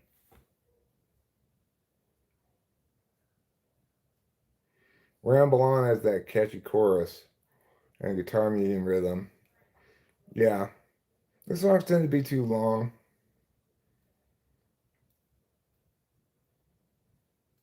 Like people sing, there's plenty of classical music songs were written hundreds of years ago that people still sing and still put in movies and stuff because they convey a certain thing so perfectly and elegantly, you know?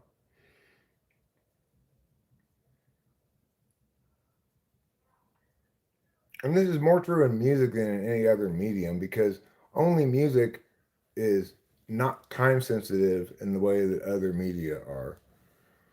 You can only rewatch a movie a couple of times, maybe reread a book a couple of times. Maybe if you got SI as a real high absolute value, you could reread shit or re-experience it. But um, by and large, most media you can't re-experience it very often before you're burned out on it. Whereas you might listen to a song that's of a good enough song, you might listen to it hundreds and hundreds of times in your life, maybe more than that.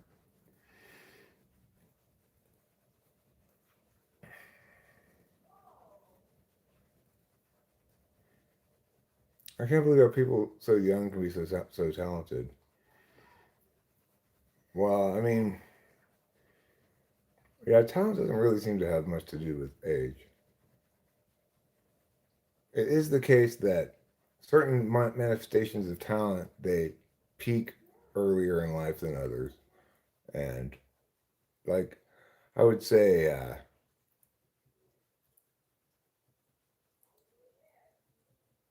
like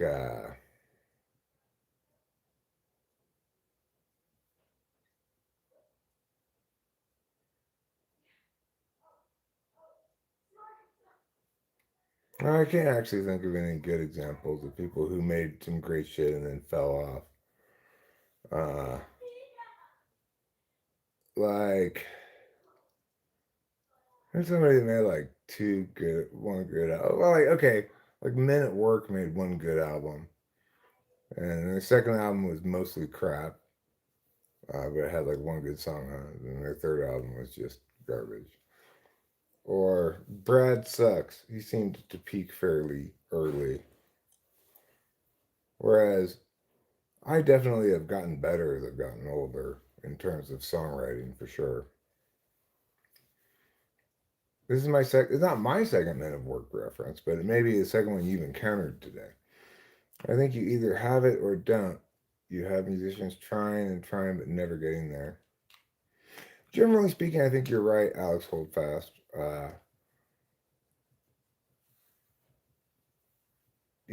I have this friend who's not really very much of a friend anymore, kind of I've fallen out of sorts, I guess. But he has a magical level of talent, and he makes stuff that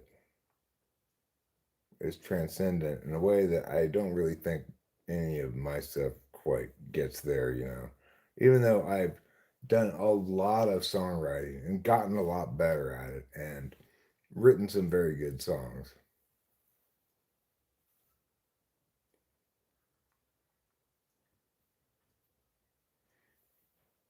How could Hendrix drop acid and play crazy guitar?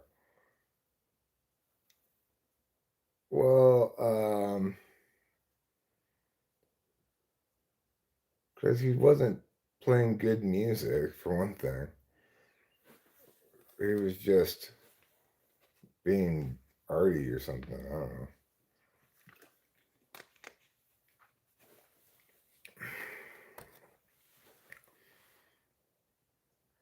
It's like you never know whether you're gonna want to play music when you're tripping or not until you're tripping. Not even Eddie Vedder knows the lyrics. It's something like Jeremy's my mama, something like that. Jeremy spoke in class again. No one comes close to him guitar wise. Well, I mean, I guess it depends what you're looking for in guitar part. Like, I'm not looking to appreciate someone's technical skill or acrobatics at all, you know?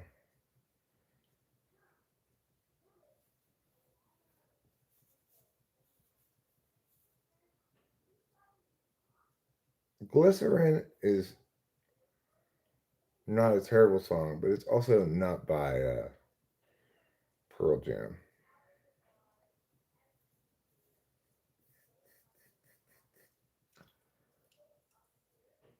All the greatest guitarists have already died.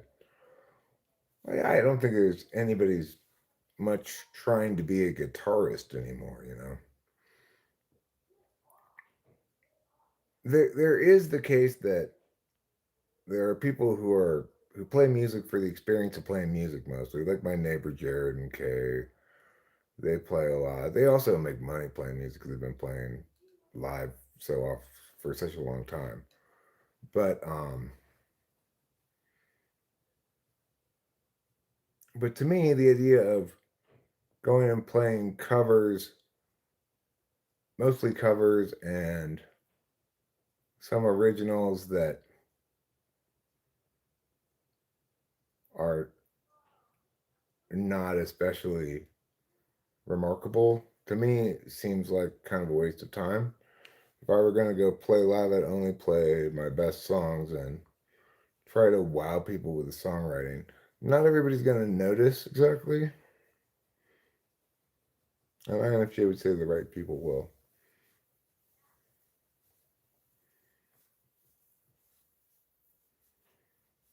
I do have some very successful compositions, but I would say they're probably not as good as compositions that I admire most, you know.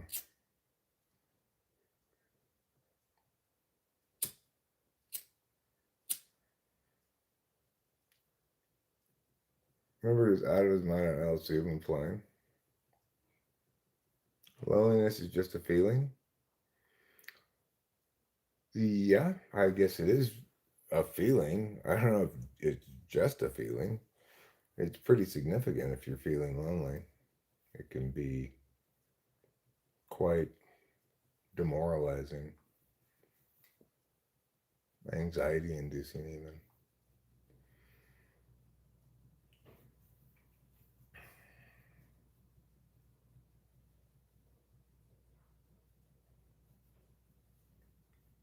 When we first started playing gigs, most of the songs were covers, had a few of our own, but a great reception because of the covers we were playing.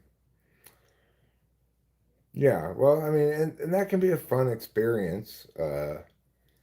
I guess it's just a matter of whether you consider yourself a musician or a songwriter. Loneliness is a ghost that haunts you? Really?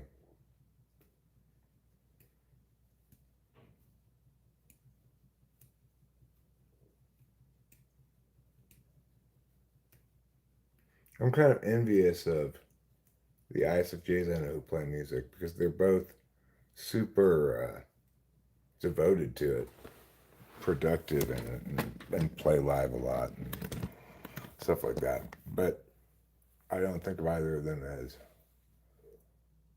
particularly strong songwriters.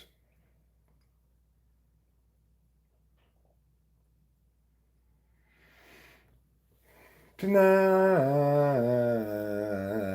Is it that song? Oh, or is it closing time? You don't have to go home, but you can't stay here. I want to take me home. It's alright, I guess. Not terrible.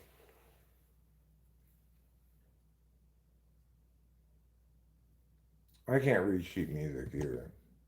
I can read comps, like what chord to play. C, G, F, like that.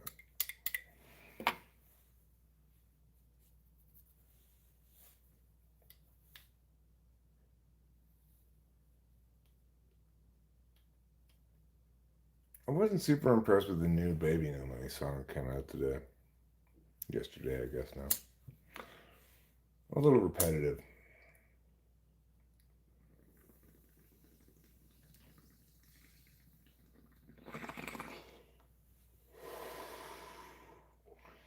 Ah, I don't know if that quite qualifies as belittling, but you know, I'm a sensitive Sammy these days, so I I empathize with other people because I've had a wider range of feelings in recent months and years than I had theretofore, really.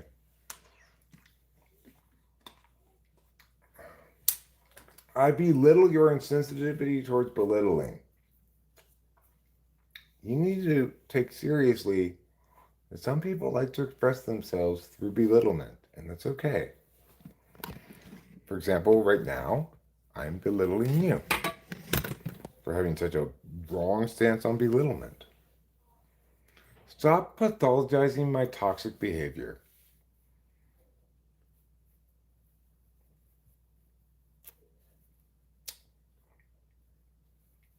Stop embittering his belittlement. Good point, Fly Guy. I should.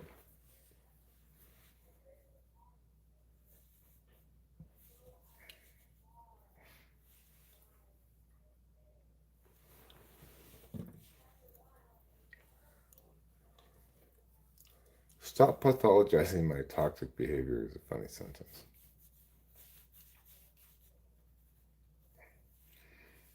Look, my experience of being toxic to you is just as valid as any other. Hi, Winston's mom. Did I say baby metal? No, I didn't say baby metal. Is that heavy metal for babies?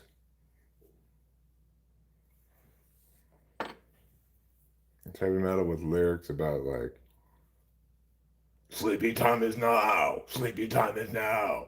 Trumper off to your dreamland.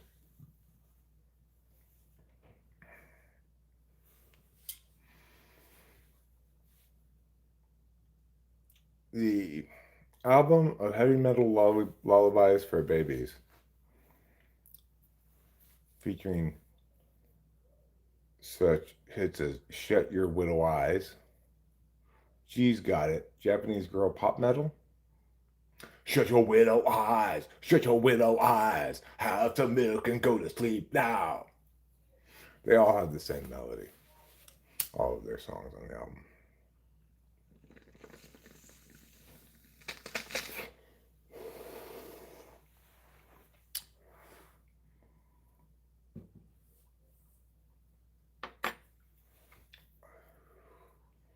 Do you want a baba or do you want a nap?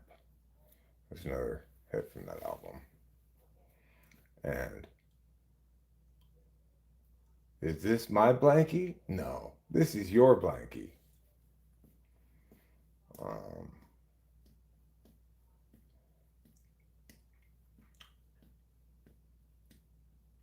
why are you crying? Does your stomach hurt? Another one of the songs from that album. And oh my God, look at your little toes and fingers is another one.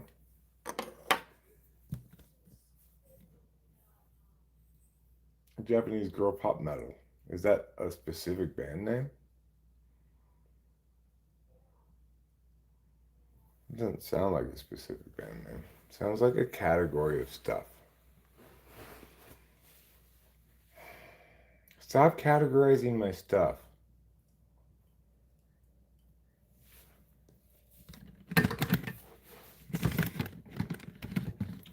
But you're not understanding what I mean by baby metal, G. I'm not talking about like, oh, we're cute girls playing metal, so it's baby metal. I'm talking about heavy metal lullabies specifically written for babies. It doesn't even have to be the same artist, as long as they're all heavy metal artists writing lullabies for babies.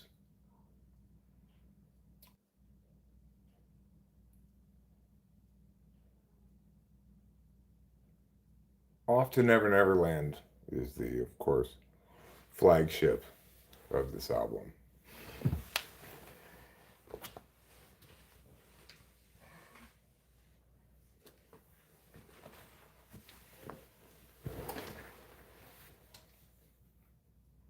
Hush, little angel, don't you cry.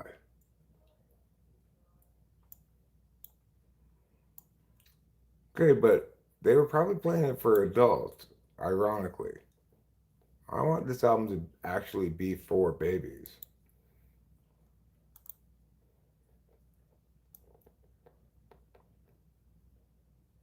In fact, I want it to be illegal for anyone over the age of 1 to purchase the album.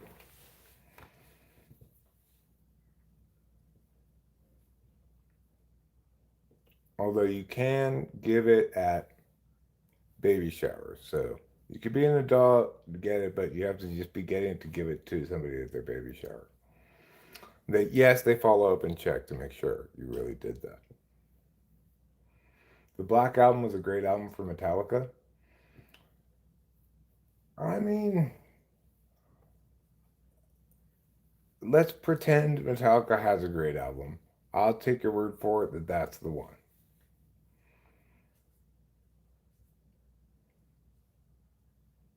No, babies can own it.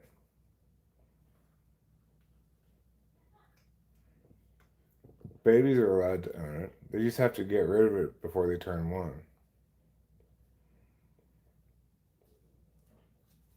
Maybe they can pass it on to a younger baby as a hand-me-down album.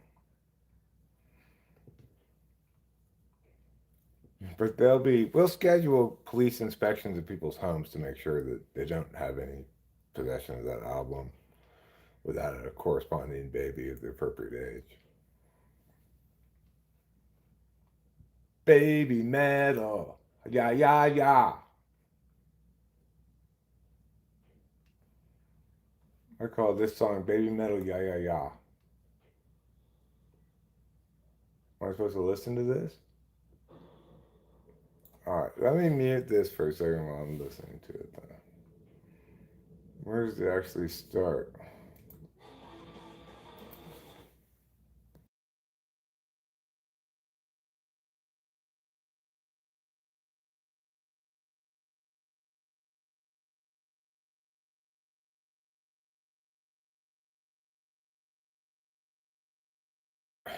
That's not good. I mean, who would listen to that? It's just abrasive and annoying. Peace out, peace out, peace out, peace out. Just shut up already, lady. What are you doing? It's like that song that I listened to that one time, put it on Chapter Tracks for a little while before I quickly had to take it off. The one that goes, do it, do it, do it, do it, do it, do it, do it now. Say it, say it, say it, say it, say it, say it, say it now. Oh my God, that song is annoying.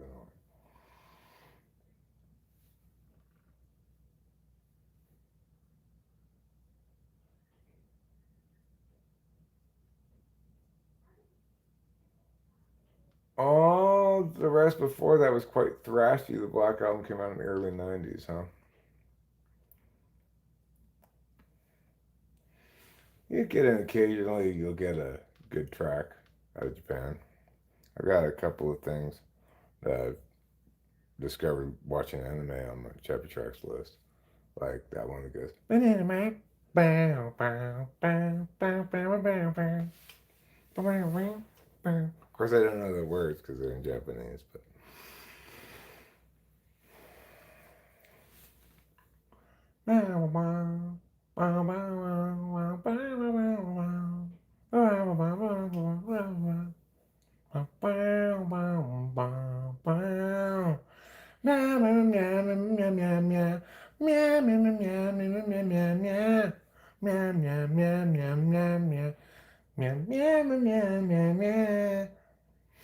That's how that song goes.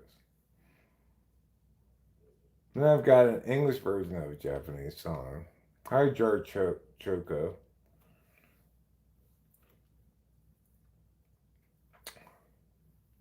I've got several Japanese songs on my playlist.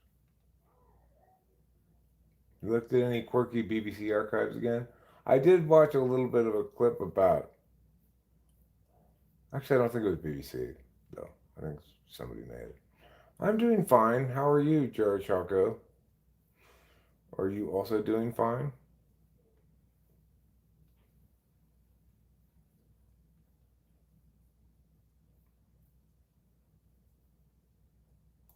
No, I haven't. I don't think I've really watched. I did watch this thing that was kind of like a BBC thing about how darts used to be in England. How people used to. I told the story of this one guy who was a darts player who never brushed his teeth because his mother told him when he was a kid that the British poisoned the water. And so he never drank water or brushed his teeth. And then all of his teeth fell out at some point. And then I guess the BBC or some sponsor of this darts thing, maybe, I'm not sure, bought him a set of dentures. Oh yeah, the pint off lager. Anyway, I saw that thing recently about England and its ways. How can people drink that much? They say this guy drank 24 pints of beer before playing darts. How in the world could anybody do that? Like I used to be a practicing alcoholic, I never could conceivably drink that much alcohol. 24 beers is a lot of fucking beer. 24 pints of beer is is an extra 96 ounces from 24 regular beers. Yeah, I know that song, Don't Worry, Be Happy by Bobby McFerrin. I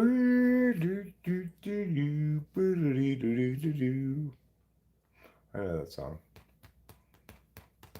It was his final day of drinking. Yeah, well, I would have passed out well before then. But I always discovered that listening to people talk in Alcoholics Anonymous too. That, like, you drank that much? I never was able to conceivably drink that much alcohol. I think that often. So I was just a lightweight, even though it was a heavy problem, but it was, I guess, I was a lightweight. You know another song, huh? Do worry, be sad.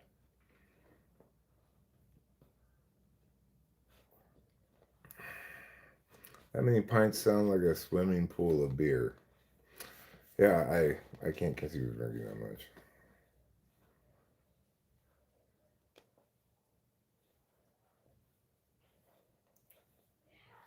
I guess they played pretty well, even though they were drunk.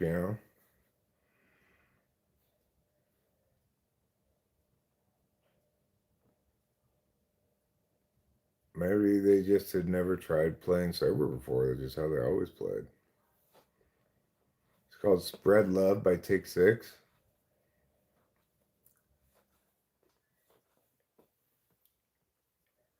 Spreading love sounds like a good way to spread venereal disease. They did actually play it well, very strange.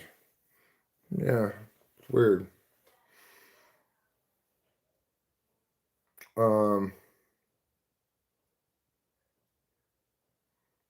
I think in a lot of athletics, people probably take Adderall to help them focus, at least some of the time.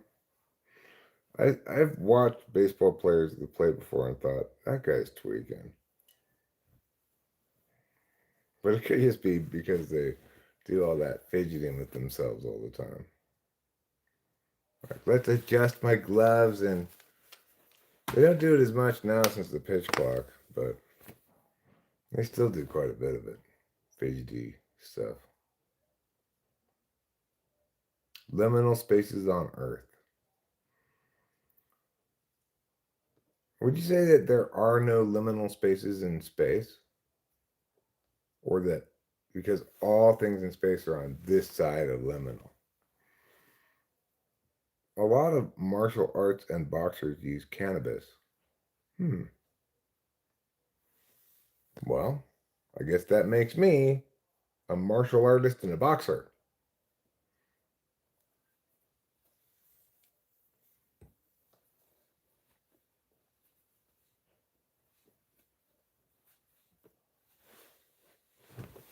Okay, well, I don't know if I really want to listen to this song because it's a very likely possibility that I'm not going to like it, and then I'm going to have to tell you I don't like that song. But let's give it a shot anyway. From 1988, huh? Let's give it a listen.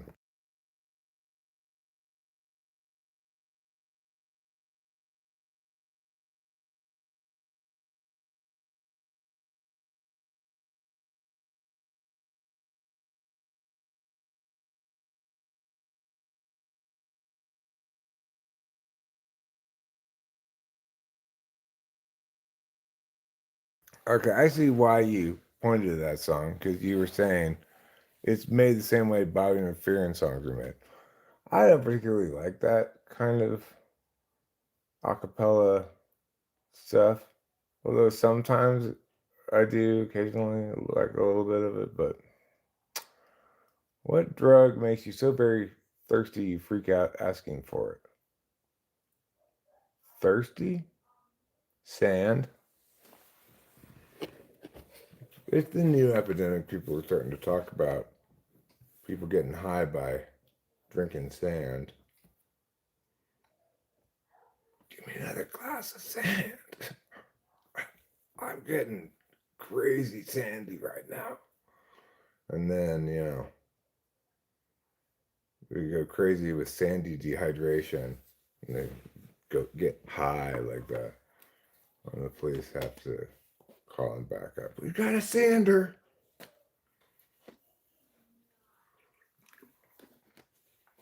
They're releasing bulletins that say sand is the new PCP.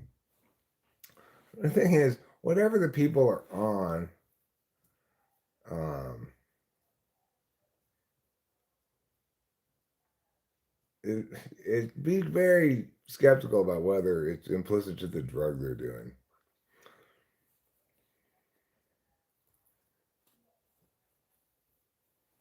You getting sandy?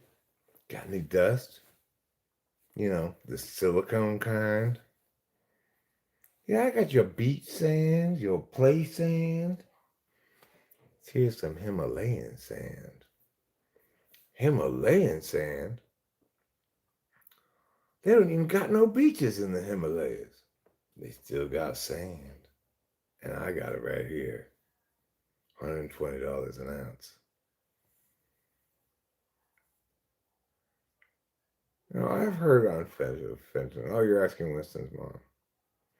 Well, I think she's saying she's gonna read up on whether there's that linkage between fentanyl and the symptoms she's talking about. But those things are usually just police driven alarmist garbage. Try to blame it on drugs.